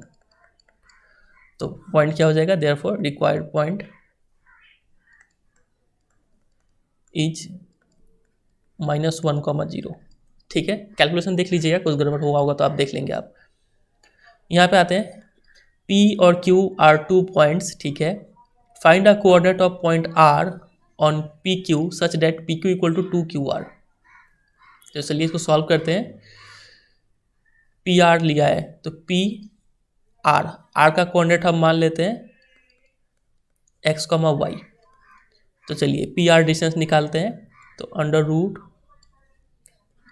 x plus 2 whole square plus y minus 5 whole square equal to under root, यहाँ पे क्या होगा, x minus 3 whole square plus y minus 2 whole square.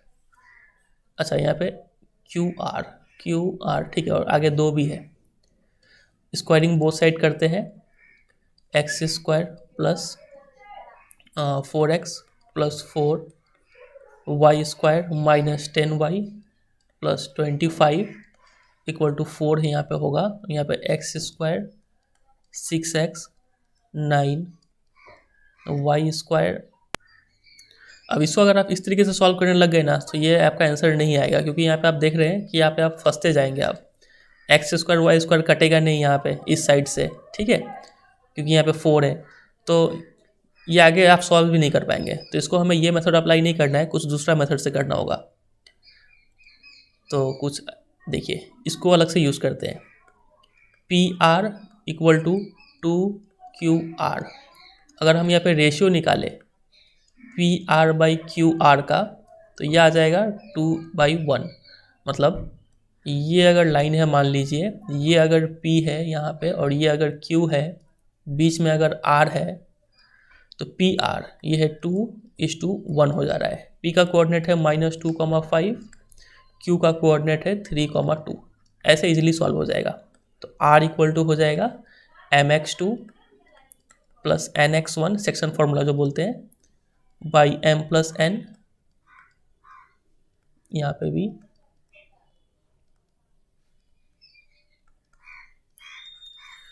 तो वैल्यू पुट करते हैं। mx2 मतलब 2 इंटू 3 6 प्लस 1 मतलब -2 बाई 3। फिर यहाँ पे 2 2 = 4, 1 5 = 5 बाई 3। तो ये हो गया 4/3 और ये हो गया 3। ठीक है, ये हो जाएगा answer.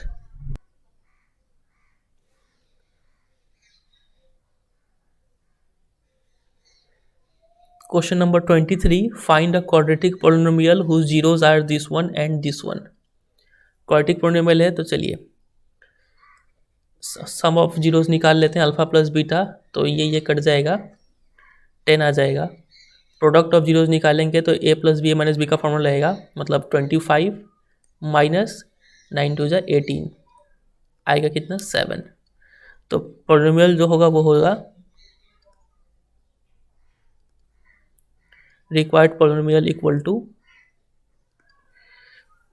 X square minus alpha plus beta x plus alpha beta, तो x square minus 10x plus 7। ठीक है, ये हो गया इसका आंसर। आगे मूव करते हैं क्वेश्चन नंबर 24 पे। Draw a line segment A B of length 9 centimetre. Construction के ऊपर सवाल है। क्या बोला है, draw a line segment A B of length 9 centimetre. तो ए बी, अब इसको तो हम ऐसे ही लिखते हैं, देखते हैं क्या होता है आगे।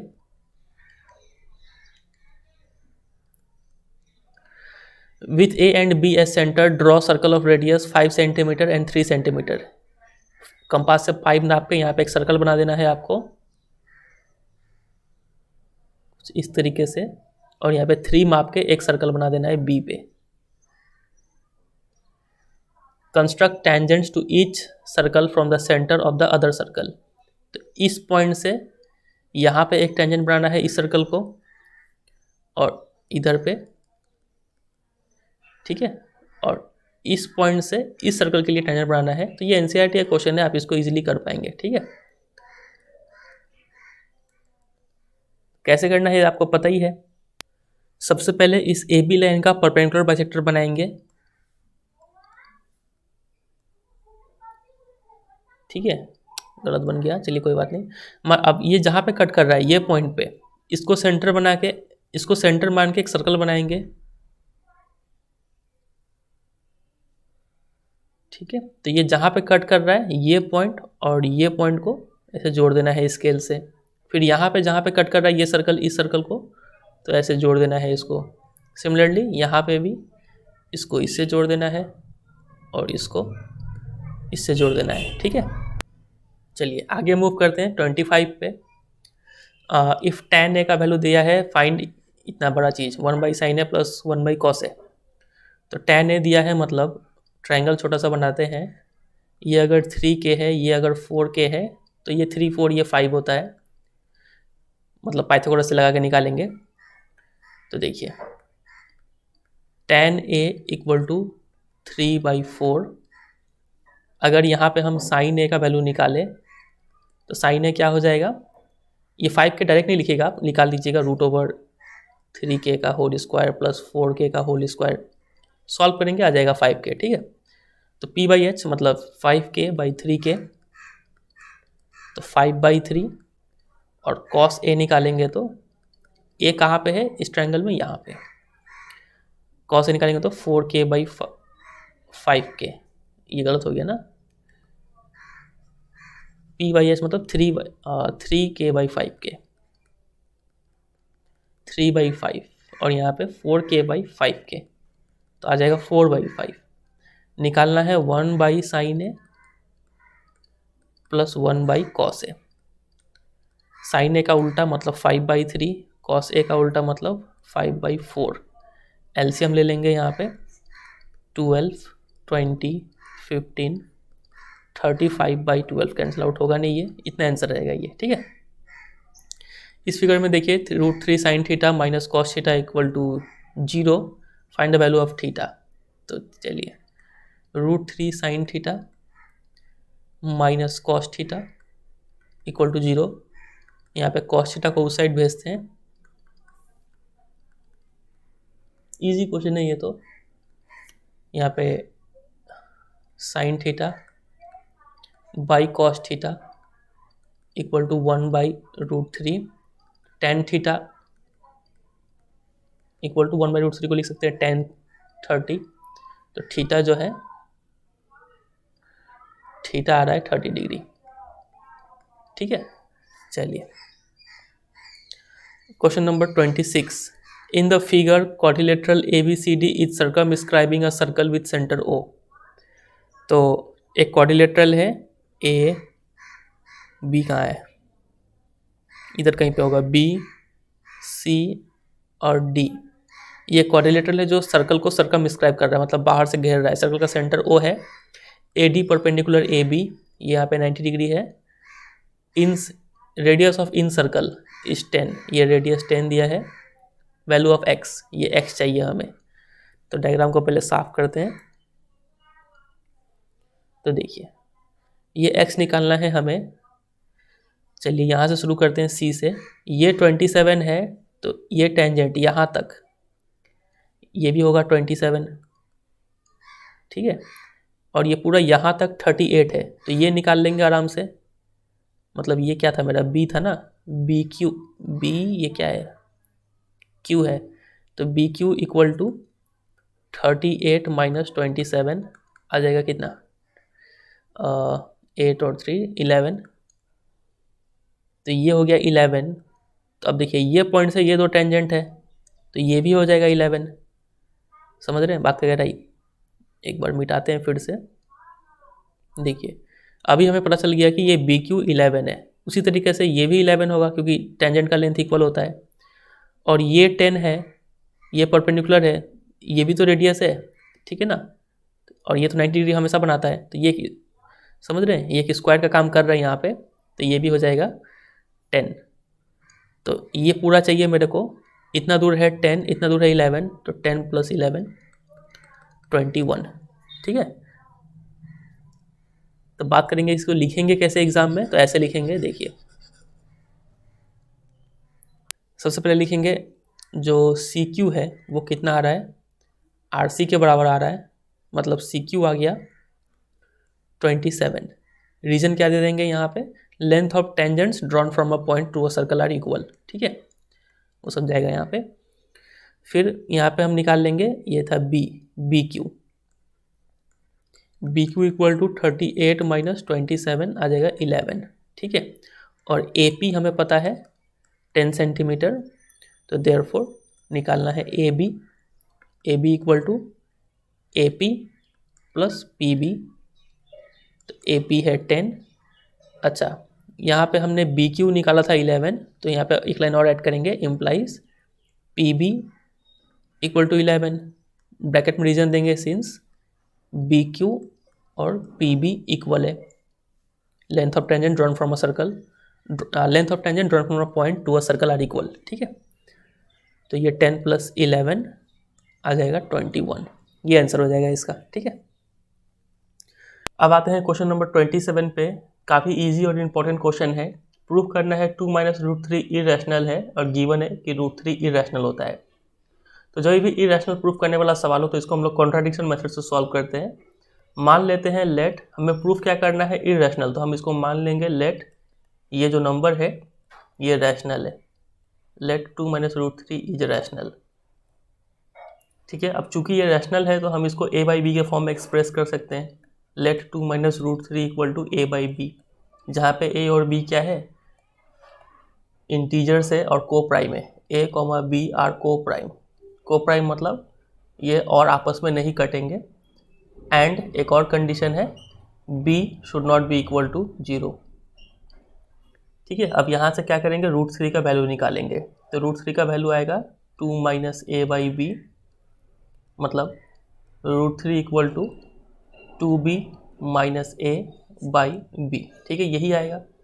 अब देखिए हमें पता है कि since a and b are integers, चूंकि ये इंटीजर्स है तो देयरफॉर 2b - a/b ये क्या होगा, इज अ रैशनल नंबर। कि यहाँ पे इंटीजर्स कोई भी 1 2 3 डाल के सॉल्व करेंगे ना इस चीज़ को, तो ये एक रैशनल नंबर देगा, इज अ रैशनल नंबर। तो ये चूंकि रैशनल है इसका मतलब √3 भी क्या हो गया, रैशनल, इम्प्लाइज √3 इज रैशनल। अब √3 रैशनल निकल गया, लेकिन क्वेश्चन में क्या दिया है कि √3 क्या होना चाहिए, इरेशनल। इसका मतलब हमने जो माना था, हमारा जो एजम्पशन था ये रॉन्ग एजम्पशन था। This contradicts the fact that √3 is irrational. Therefore, our assumption was wrong. Therefore, 2 - √3 is irrational.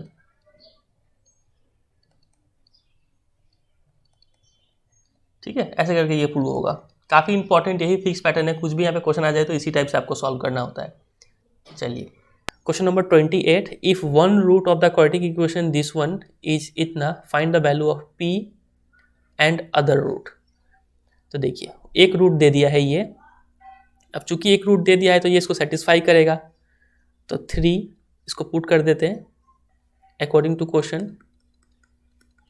2/3 is a root of equation. ठीक है, तो देयरफॉर इसको सेटिस्फाई करेगा 3 × 2/3 होल स्क्वायर, मतलब x की जगह पे 2/3 पुट कर देना है इसमें, plus p 2/3 plus 4 equal to 0। यहाँ से सॉल्व कर दीजिए, तो ये कितना होगा, 3 4/9 2p/3 4 0, ये कट गया 3, तो 2p/3 इक्वल टू -4 - 4/3 3 - 12 - 4 ठीक है, ये 3 3 कटेगा तो P आ गया है यहाँ पे -8, ये 2 से इसको कर दिया, ठीक है, 2 8 जा, तो P -8 है, मतलब एक तो हमें मिल गया, तो 3x² -8x + 4 = 0, ये अब इक्वेशन बन गया, ठीक है। अब यहाँ से इसको मिडिल टर्म करके सॉल्व करेंगे और दूसरा रूट निकाल लेंगे, तो कर लेते हैं। 3 4 = 12, 2 6 का जोड़ा बन रहा है,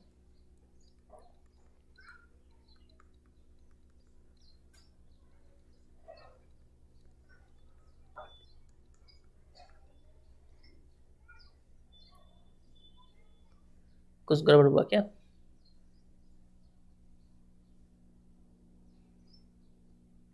ये पे -2 कॉमन आएगा, -2 तो 3x - 2, ये हो गया 3x - 2 और यहाँ पे हो गया x - 2, तो यहाँ से एक रूट हो जाएगा x = 2/3 जो कि क्वेश्चन में दिया हुआ है, ये रहा, और दूसरा रूट आएगा x = 2, तो अदर रूट हो जाएगा 2, ठीक है। तो इतना ही करना था आपको इसमें। अच्छा, इसमें एक क्वेश्चन और है, इरेज करते हैं पूरा, ये रहा, the roots alpha and beta of the quadratic equation this one are such that alpha - beta = 1, find the value of K. Alpha - beta 1 दिया है और हम अल्फा प्लस बीटा निकाल सकते हैं सम ऑफ रूट से, -b/a, मतलब -5/a1, मतलब 5, ठीक है। तो यहाँ से सॉल्व करेंगे इसको अगर, तो 2α = 6, मतलब अल्फ़ा आ गया 3, और अगर हम यहाँ पे डाल देंगे अल्फ़ा, इसमें डाल देंगे तो बीटा आ जाए, अल्फ़ा आ गया 3 तो बीटा आ जाएगा 2, क्योंकि 3 + 2 5, ठीक है। अल्फ़ा बीटा मिल गया, के निकालना है हमें,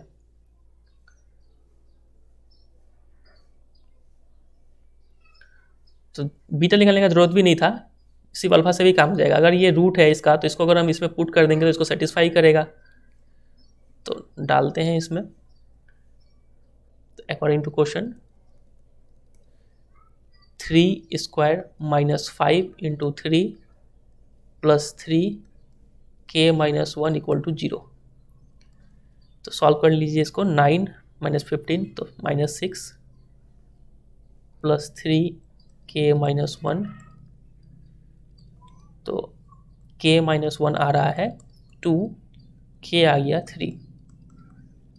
आप चाहते तो इसको बीटा से भी सॉल्व कर देते हैं, 2 इसमें पुट कर दीजिए और आंसर आएगा। चलिए करके देख लेते हैं एक बार, 2 का स्क्वायर -5 × 2 + 3k - 1 0, तो 4 10 तो -6 + 3k - 1, तो देख रहे हैं ये सेम आ गया है यहाँ जैसा, इसके आगे तो वही कर लेंगे फिर से, k आ जाएगा 3, तो ये हो जाएगा इसका आंसर।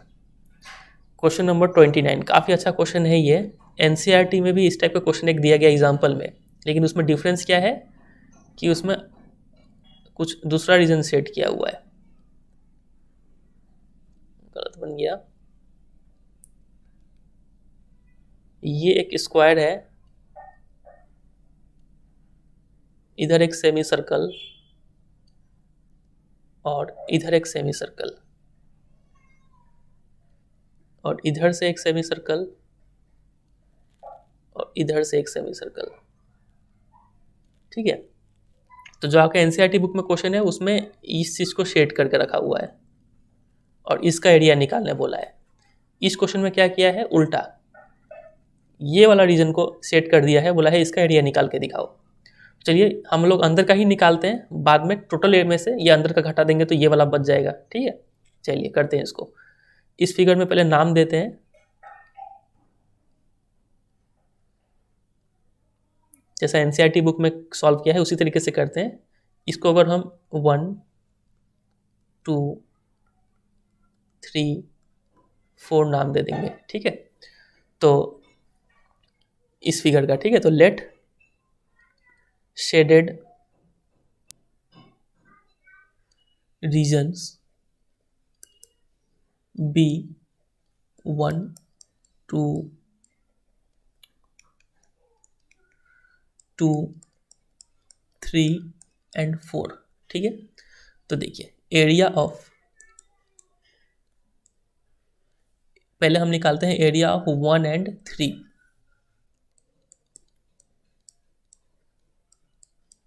अब ये निकालने का तरीका क्या होगा, देखिए मान लीजिए ये स्क्वायर है,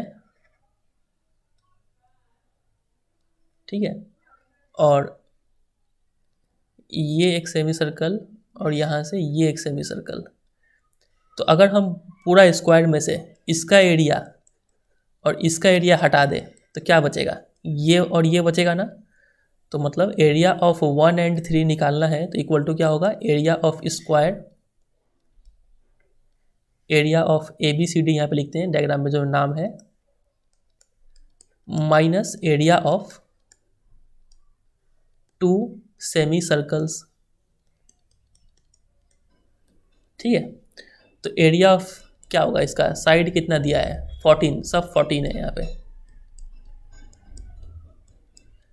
तो 14 का square minus area of 2 semi circle, 2 into एक सेमी सर्कल का एरिया क्या होता है, पूरा सर्कल का area pi r square by 2, ठीक है। तो देखिए 196, ये 2 कट गया, माइनस 22/7 इंटू रेडियस चाहिए। अब ये पूरा तो 14 है तो आधा, समझ रहे हैं ना, आधा रेडियस 7 हो जाएगा, 7 इंटू 7 तो एक कट जाएगा ये। 196 माइनस 7 2 14, 15 तो 2 4 42 आ गया इन दोनों का एरिया। सिमिलरली उसी तरीके से हम इन दोनों का एरिया भी निकाल सकते हैं, इसका ये भी उतना ही आएगा। Similarly area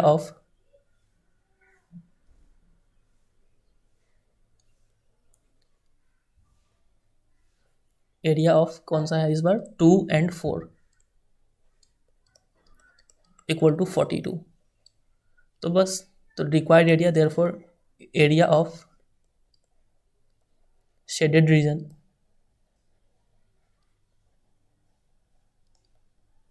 equal to 42 + 42 84 centimetre square. इधर पे भी लगाएंगे सेंटीमीटर स्क्वायर, यहाँ पे भी सेंटीमीटर स्क्वायर, ठीक है। तो इतना हो जाएगा answer.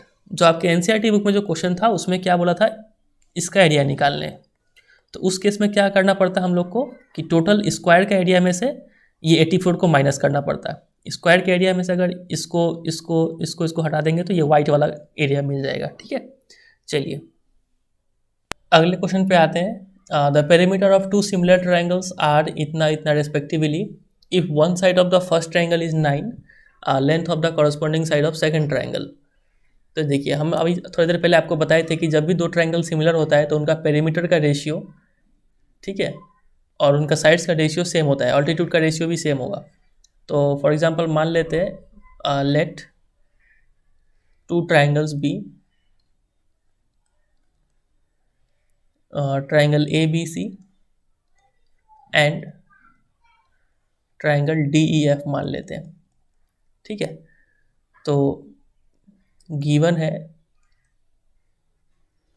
Perimeter of triangle ABC by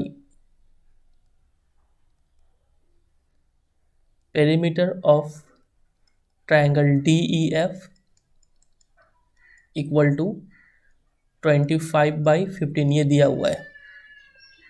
तो पेरीमीटर का रेशियो और इसका रेशियो सेम होता है, साइड्स का रेशियो, तो AB बाई DE ये भी सेम होगा। इसको काट देते हैं, 5 5 जा 5 3 जा। तो if the length of first triangle is 9, एक साइड ले लेते हैं 9, तो दूसरा साइड पूछा है 5/3, तो DE यहाँ से निकाल देंगे 27/5, यही आंसर हो जाएगा इसका, ठीक है। चलिए नेक्स्ट क्वेश्चन में मूव करते हैं। इसी में एक ऑप्शनल भी है, ये रहा। In an equilateral triangle ABC, D is a point on side BC such that BD equal to 1/3 BC, prove that. ये काफ़ी इंपॉर्टेंट क्वेश्चन, NCERT का क्वेश्चन है ये, और कभी कभी दिमाग ख़राब कर देता है ये क्वेश्चन। तो चलिए इसको आराम आराम से करते हैं।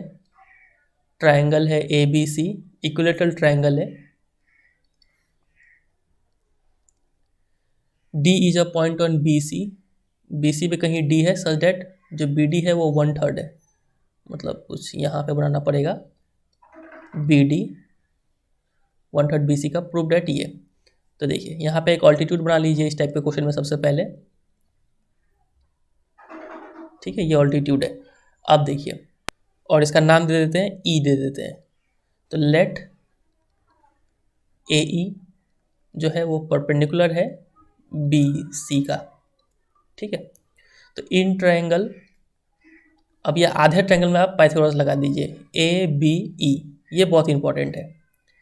In triangle A B E हमें पता है A B square equal to A E square plus B E square, ये होगा ब्रैकेट में बाई पाइथागोरस थ्योरम।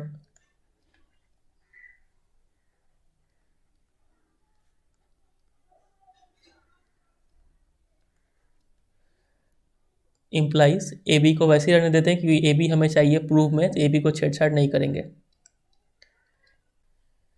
ए ई को छेड़छाड़ नहीं करेंगे, अभी इसका यूज आ जाएगा A E square plus B E जो है इसको हम तोड़ देंगे B D plus D E में, B D plus D E का whole square, A B square equal to A E square, यहाँ पे होल स्क्वायर का फॉर्मूला लगाते हैं B D square plus D E square plus 2 B D D E, ठीक है यहाँ तक। अब देखिए A B square equal to A E square plus B D square, A E square plus B D, नहीं अभी क्या करेंगे कि इसको साथ में लिखेंगे, जुड़ा नहीं बना, ए ई और डी ई को साथ में लिखेंगे, समझ रहे हैं हम क्या करना चाह रहे हैं। ये ए ई और डी ई, ये दोनों का स्क्वायर का प्लस क्या आ जाएगा, ए डी स्क्वायर आ जाएगा, इसलिए इसको पहले साथ में लिख लेते हैं, A E square plus D E square plus B D square plus 2 B D D E. अब देखिए यहाँ पे क्या बन के आता है, ए बी स्क्वायर, अब ये A E square plus D E square क्या बन गया, ए डी स्क्वायर। अब देखिए ए डी स्क्वायर भी हमें मिल चुका है, अब ये सबको हटाना है, plus B D square, B D जो है वो क्या है, सवाल में दिया है 1/3 बी सी।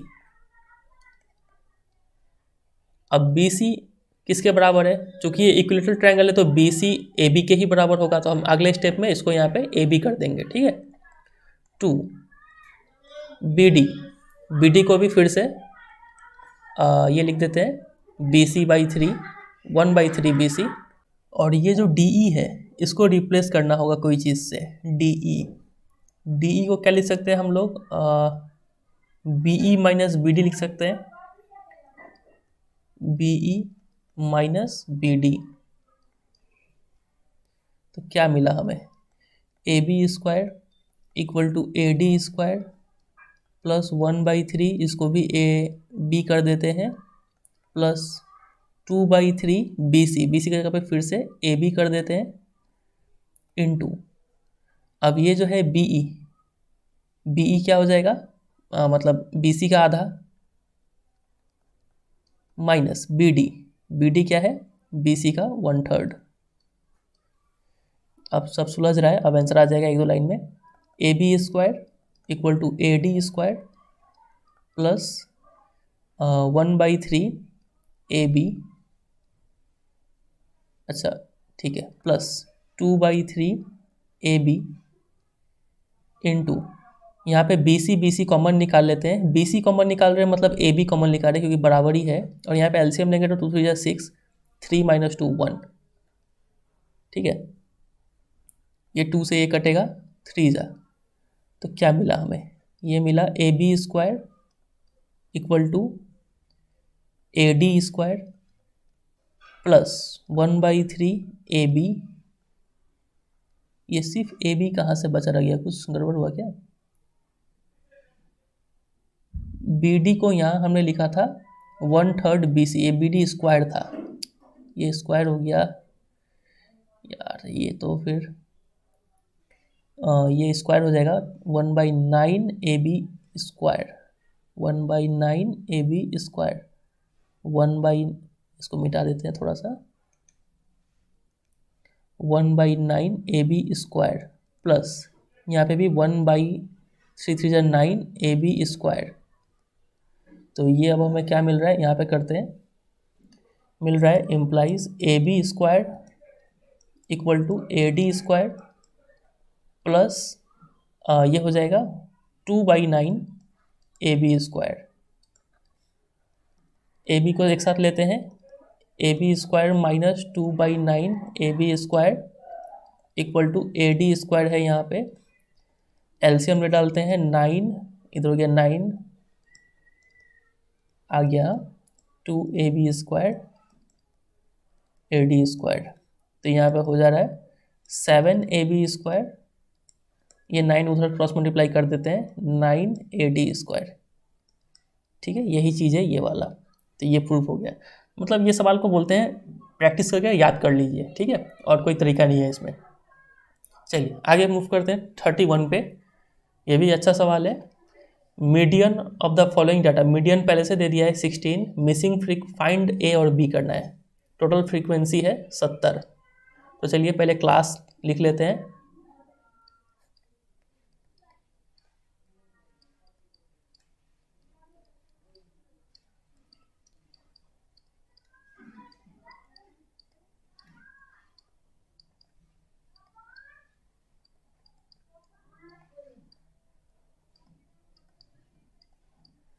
क्लास हो गया फ्रीक्वेंसी,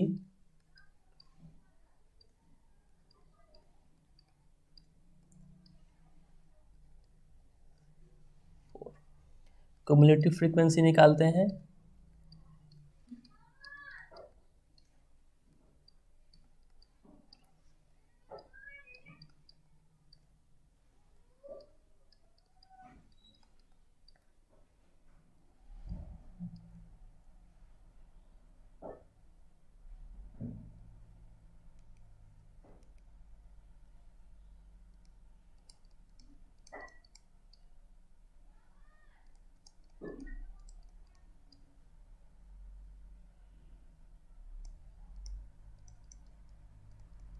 ठीक है, अब इतना होने के बाद अब हमें देखिए टोटल फ्रीक्वेंसी कितना दिया है, 70 दिया है। मतलब इन सबको ऐड करेंगे तो 70 आना चाहिए। ऐड करने के बाद तो यही आएगा। तो अकॉर्डिंग टू क्वेश्चन एक चीज़ हम यहाँ पे लिख सकते हैं 55 plus A plus B equal to 70। मतलब यहाँ पे एक इक्वेशन बन के आ रहा है A plus B equal to 15। ठीक है, और क्या कर सकते हैं हम लोग, मीडियन दिया है 16, मीडियन 16 है, मतलब कौन सी क्लास में आ रहा है, ये हो गया मीडियन क्लास। ठीक है, तो देखिए हम लोग यहाँ पे मीडियन का फॉर्मूला लगाएंगे। हमें पता है मीडियन इक्वल टू क्या होता है फॉर्मूला, L प्लस मेरे को भी याद नहीं है, N/2 बुक्स में देख रहे हैं, माइनस CF/F इंटू H, ये होता है फॉर्मूला। L जहाँ पे क्या है, लोअर लिमिट ऑफ L क्या होता है,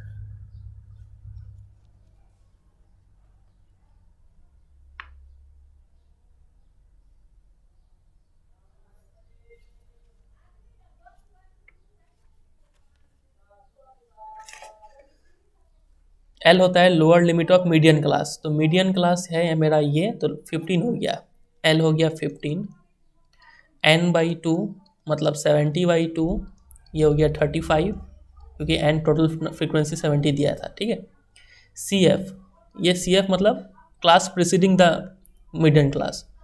तो ये था मीडियन क्लास मेरा, इसके पहले वाले का CF, तो ये हो गया 24 प्लस A। ठीक है ना, इसके बाद चाहिए F मतलब फ्रीक्वेंसी ऑफ मीडियन क्लास 15, तो F हमें पता है 15। और क्या चाहिए, H मतलब विड्थ, तो विड्थ कितना है, 5 का है विड्थ। सब मिल गया, वैल्यू पुट करते हैं। मीडियन है 16, L 15, N/2 35 minus 24 minus A by F मतलब 15 इंटू H मतलब 5। तो ये 5 से इसको काट देते हैं, 3 सा, इधर हो गया 1 इक्वल टू 35, 11 माइनस A/3 तो यहाँ से a निकल के आ रहा है 11 माइनस 3 8, a आ गया 8, इसमें पुट कर देंगे, इसका नाम दे दीजिए 1, फ्रॉम 1 वी गेट a, जब डालेंगे 8 तो b आ जाएगा 7। तो बस a 8 है और b 7 है, यही आंसर है हम लोग का। चलिए अगले क्वेश्चन में मूव करते हैं 32 पे, लग रहा है हाइट एंड डिस्टेंस का क्वेश्चन है। If the angle of elevation of the top of a candle from 2 coins distant a centimeter and b centimeter from its base and in the same straight line from it are 30 degree and 60 degree, क्या लिखा है, ये diagram क्या चीज़ का है देखते हैं एक बार फिर से। If the angle of elevation of the top of a candle, एक कैंडल है, मान लीजिए ये कैंडल है, तो यहाँ से एंगल ऑफ एलिवेशन आप देख रहे हैं टॉप को, तो कितना है, क्या लिखा है, from the top of the candle from 2 coins distant a centimetre and b centimetre from it base. अच्छा 2 कॉइन है यहाँ पे, एक यहाँ पे और एक यहाँ पे,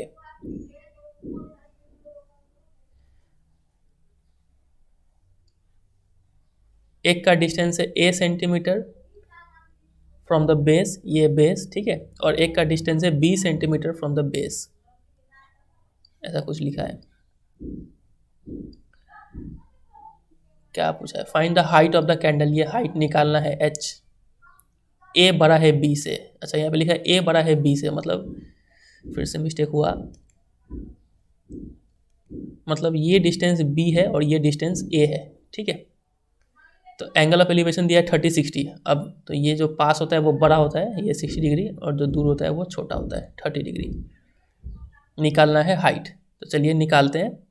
तो अब देखिए इसका नाम दे देते हैं हम लोग पहले, यहाँ पे a, यहाँ पे b, यहाँ पे c और यहाँ पे d। तो यहाँ पे लिख देंगे late 2 coins be placed at c and d respectively, ठीक है, दोनों यहाँ पे रखे हुए हैं। तो अब लगाते हैं पाइथागोरस, सॉरी परपेंडिकुलर और बेस का खेल है, तो 10 लगाते हैं। In triangle ABC tan 60 equal to h by B, √3 equal to h by B, तो यहाँ पे h निकल के आ रहा है √3b, ठीक है। अब देखिए यहाँ पे हमें हाइट निकालने बोला है, तो हाइट तो ये निकल के आ रहा है √3b, b क्वेश्चन का डाटा है, लेकिन चूंकि यहाँ पे a भी है तो a को भी यूज़ करेंगे हम लोग, आंसर a और b दोनों के टर्म्स में देना है। अब इन ट्रायंगल, बड़े वाले ट्रायंगल में काम करते हैं, ABD tan 30 equal to h by a, तो यहाँ से h निकल के आता है, कर लेते हैं एक step, 1 by √3 equal to h by a, तो यहाँ से h निकल के आता है a बाई √3, ठीक है। तो ये हो गया 1, ये हो गया 2, दोनों को कंबाइन करना है तो मल्टीप्लाई कर लेंगे यहाँ पे, ठीक है, मल्टीप्लाइंग 1 and 2 वी गेट, तो यहाँ पे h square equal to √3b into a by √3, तो h square equal to ab आ गया, √3 कर दिया, तो h इक्वल टू √ab। अब यहाँ पे हम h को एक्सप्रेस कर दिए a और b दोनों में, तो ये हो जाएगा हमारा आंसर, ठीक है, सेंटीमीटर, ऐसे हो जाएगा इसका आंसर। चलिए अब आते हैं सेक्शन 5 में, क्वेश्चन नंबर 33। आप लोग भी थक गए होंगे, अब हम भी थक चुके हैं, लेकिन फिर भी ख़त्म कर देते हैं अब इसको। मोड है 67, मिसिंग फ्रीक्वेंसी x निकालना है। तो देखिए मोड का फॉर्मूला क्या होता है, mode equal to L plus F1 minus F0 by 2F1 minus F0 minus F2 into H। अब आप सोच रहे होंगे मेरे को इतना बड़ा फॉर्मूला याद कैसे है, तो याद नहीं है मेरे को, हम कहीं से देख के लिख रहे हैं, ठीक है, मेरे पास NCERT बुक है। चलिए तो लिखते हैं अब ये सब क्या क्या है। L मतलब lower limit of model class, model class कौन सा है, 67 मोड है, मतलब 67 इन दोनों के बीच में आ रहा है, ये है मॉडल क्लास, तो L हो गया 60। अब है यहाँ पे F0, F1, F2, तो ये मॉडल क्लास है, तो ये F1 है, इसके पहले वाला F0, इसके बाद वाला F2। तो डाल दीजिए x 15 12 और क्या चाहिए, h चाहिए। h मतलब विड्थ कितना है, 10 का है। अब वैल्यू पुट कर देते हैं। 67 equal to L 60 plus 15 minus X by 2 into 15 minus X minus 12 into 10। 7 equal to 10 से इंटू कर देते हैं, 150 माइनस 10x 18 माइनस एक्स। यहाँ पे इंटू होगा 126 minus 7x equal to 150 minus 10x। x को साइड लेंगे तो 3x इक्वल टू उधर आएगा 24, तो x आ जाएगा 8। ठीक है, यही आंसर है इसका। चलिए आगे बढ़ते हैं क्वेश्चन नंबर 34 में। यहाँ पे भी 2 इंटरनल चॉइस के साथ दिया हुआ है, 5 मार्क्स का क्वेश्चन है ये। 2 palm trees are of equal height and are standing opposite each other on either side of a river। मान लीजिए ये है रिवर और रिवर के दोनों साइड है 2 ट्री, दोनों का हाइट इक्वल है। विच इज 80 मीटर वाइड, ये रिवर 80 मीटर वाइड है, ये 80 मीटर है।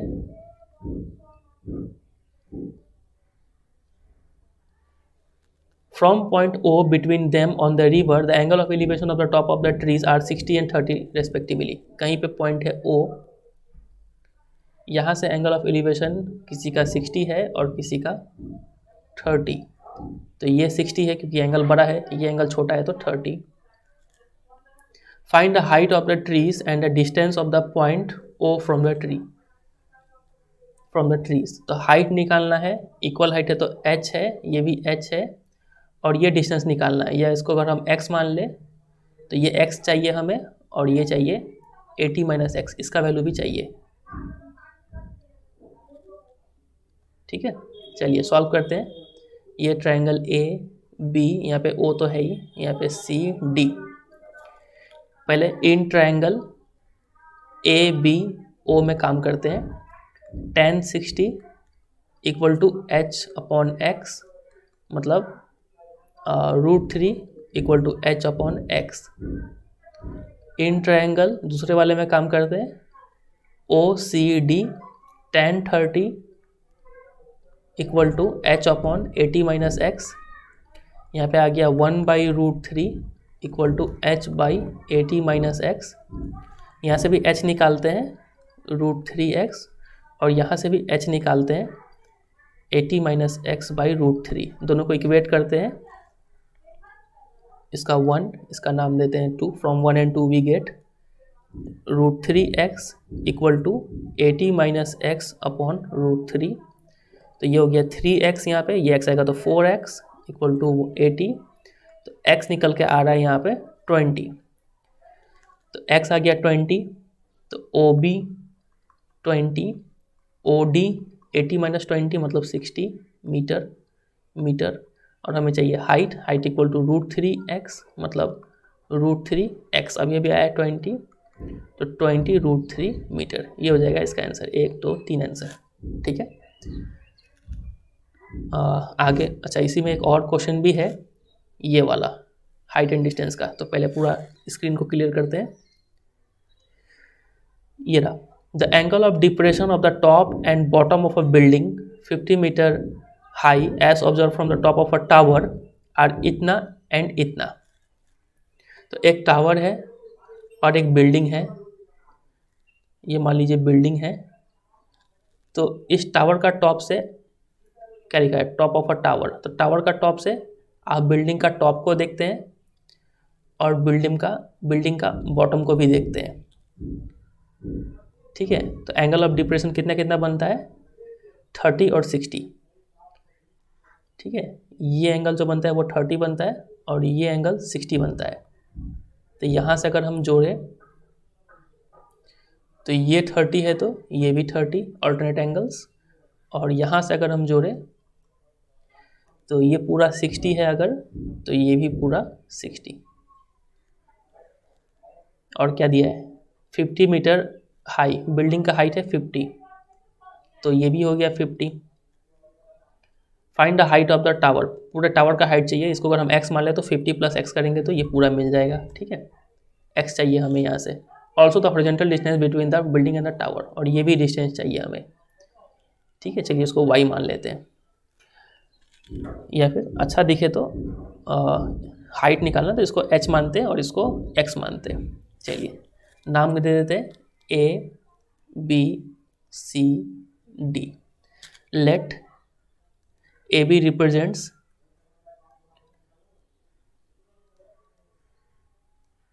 टावर और CD represents building, height of building, ठीक है। हाइट ऑफ टावर, यहाँ पे हाइट ऑफ बिल्डिंग। तो इन ट्रायंगल किस में काम करें, छोटे वाले में काम करते हैं। ए यहाँ पे नाम देते हैं कुछ, CDE। इन ट्रायंगल AEC क्या हो जाएगा, tan 30 = h/, ये भी x होगा क्योंकि ये x है तो ये भी x, मतलब √3 = h/x।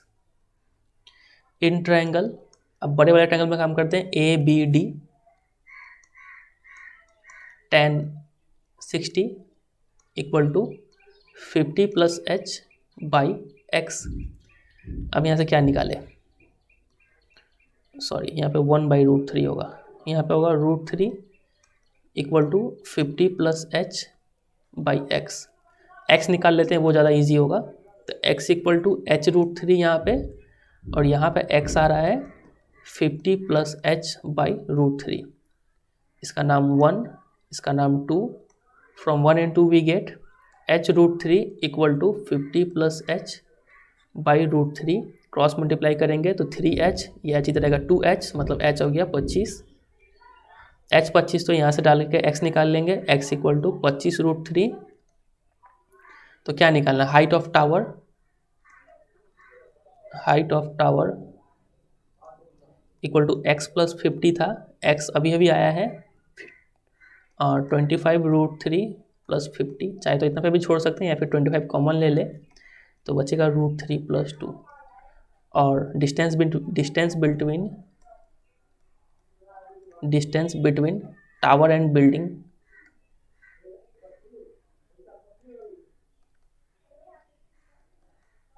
= x, मतलब 25√3। अच्छा हाइट ऑफ टावर, अरे यार फिर से गड़बड़ हुआ, यहाँ पे हाइट ऑफ टावर था h + 50, मतलब 25 + 50 मतलब 75, ठीक है। और यूनिट देना जरूरी है, मीटर, मीटर में था ना, हाँ। और ये भी हो जाएगा मीटर। तो ये हो गया इसका आंसर। आते हैं सेकंड लास्ट क्वेश्चन पे। ये देखिए 35। Water is flowing through a cylindrical pipe of internal diameter 2 centimetre into a cylindrical tank of base radius इतना एट द रेट ऑफ इतना, by how much will the water rise in the tank in half an hour. तो देखिए scene कुछ ऐसा है, water एक pipe से flow कर रहा है, सिलिंड्रिकल पाइप है, ठीक है। यहाँ से पानी फ्लो कर रहा है किसमें, एक सिलिंड्रिकल टैंक में। तो किस इंटरनल डायमीटर, इसका रेडियस दिया हुआ है 1 सेंटीमीटर क्योंकि डायमीटर 2 सेंटीमीटर है, into a cylindrical tank of base radius 14, इसका रेडियस दिया हुआ है 40 centimetre at the rate of 0.7 metre पर सेकेंड। मतलब ये जो लेंथ है ना, लेंथ ये रेट से निकलता है। तो L = बोल सकते हैं, चलिए इसको रहने देते हैं, बाद में काम कर लेंगे। तो आधे घंटे में, हाफ एन आवर में कितना पानी, इसमें कितना हाइट से पानी ऊपर उठेगा पूछ रहा है, ठीक है। तो चलिए मतलब वॉल्यूम यहाँ पे लिखेंगे volume of water in pipe equal to volume of water in cylindrical tank.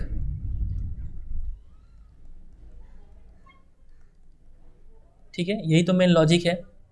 तो volume of water in pipe कितना है, सिलेंडर है तो क्या होता है फॉर्मूला πr²h। यहाँ पे हो जाएगा वॉल्यूम ऑफ वाटर, ये भी सिलेंडर है तो π R² और कैपिटल H देते हैं, यहाँ पे कैपिटल H यूज़ करते हैं। तो यहाँ पे पाई पाई कैंसिल आउट हो जाएगा।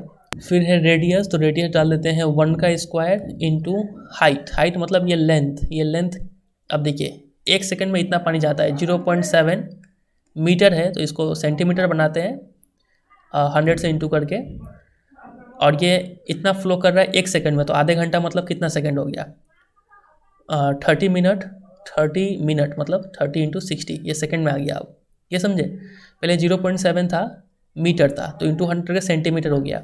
फिर पर सेकंड, 1 सेकंड में इतना फ्लो करता है, तो आधा घंटा मतलब 30 मिनट में कितना, तो 30 इंटू 60, 30 मिनट है और 60 मतलब सेकंड हो गया। यहाँ पे आर स्क्वायर, तो 40 इंटू 40 और इंटू हाइट निकालना है हमें। यहाँ से सॉल्व करके एच चाहिए, तो 7 1 2 3 into 3 6 18 equal to 4 4 16 00 into H. तो यहाँ से h निकल के आ रहा है 7000 इंटू 18 डिवाइडेड बाई 1600। तो 2 जीरो से ये कैंसिल आउट हो गया। किससे काटे इसको, 2 8 जा, 2 9 जा, फिर 2 4 जा और 2 35 जा, तो 35 इंटू 9 कितना होगा ये 350, 315 ना, 45 था बाई 4। इसको जब डिवाइड करेंगे ना तो आपको मिलेगा 78.75। ठीक है, इतना क्या होगा ये सेंटीमीटर, ये हो जाएगा इसका आंसर। और एक बात, इससे पहले जो भी हम लोग height and distance question solve कर रहे थे उसमें आपका आंसर √3 में आ रहा था, तो इसको आप एक स्टेप और कर दीजिएगा, √3 का वैल्यू डाल के इसको मल्टीप्लाई कर दीजिएगा 1.732। ठीक है, याद रखिएगा इसको, जहाँ पे जो भी आंसर आएगा वो लिखना है आपको। चलिए आते हैं अब लास्ट क्वेश्चन पे, question number 36। A motorboat covers a distance of 16 km upstream and 24 km downstream in 6 hours. In the same time, it covers 12 km upstream, 36 downstream. Speed of boat and that of stream. Boat और stream का speed निकालना है। Let मान लेते हैं speed of boat equal to b kilometre पर hour, speed of stream equal to s kilometre पर hour. ठीक है, तो अप स्ट्रीम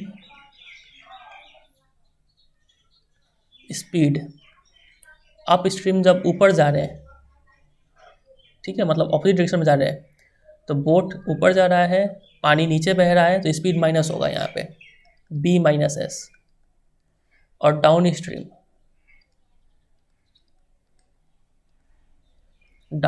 स्पीड, इसमें दोनों सेम डायरेक्शन में मूव कर रहे हैं तो स्पीड प्लस हो जाएगा। तो अकॉर्डिंग टू क्वेश्चन हमें दिया क्या है, टाइम दिया है ना 6 घंटा, तो इसका टाइम कैसे निकलेगा, 16 किलोमीटर जा रहा है, टाइम का फॉर्मूला क्या होता है, time is equal to distance by speed.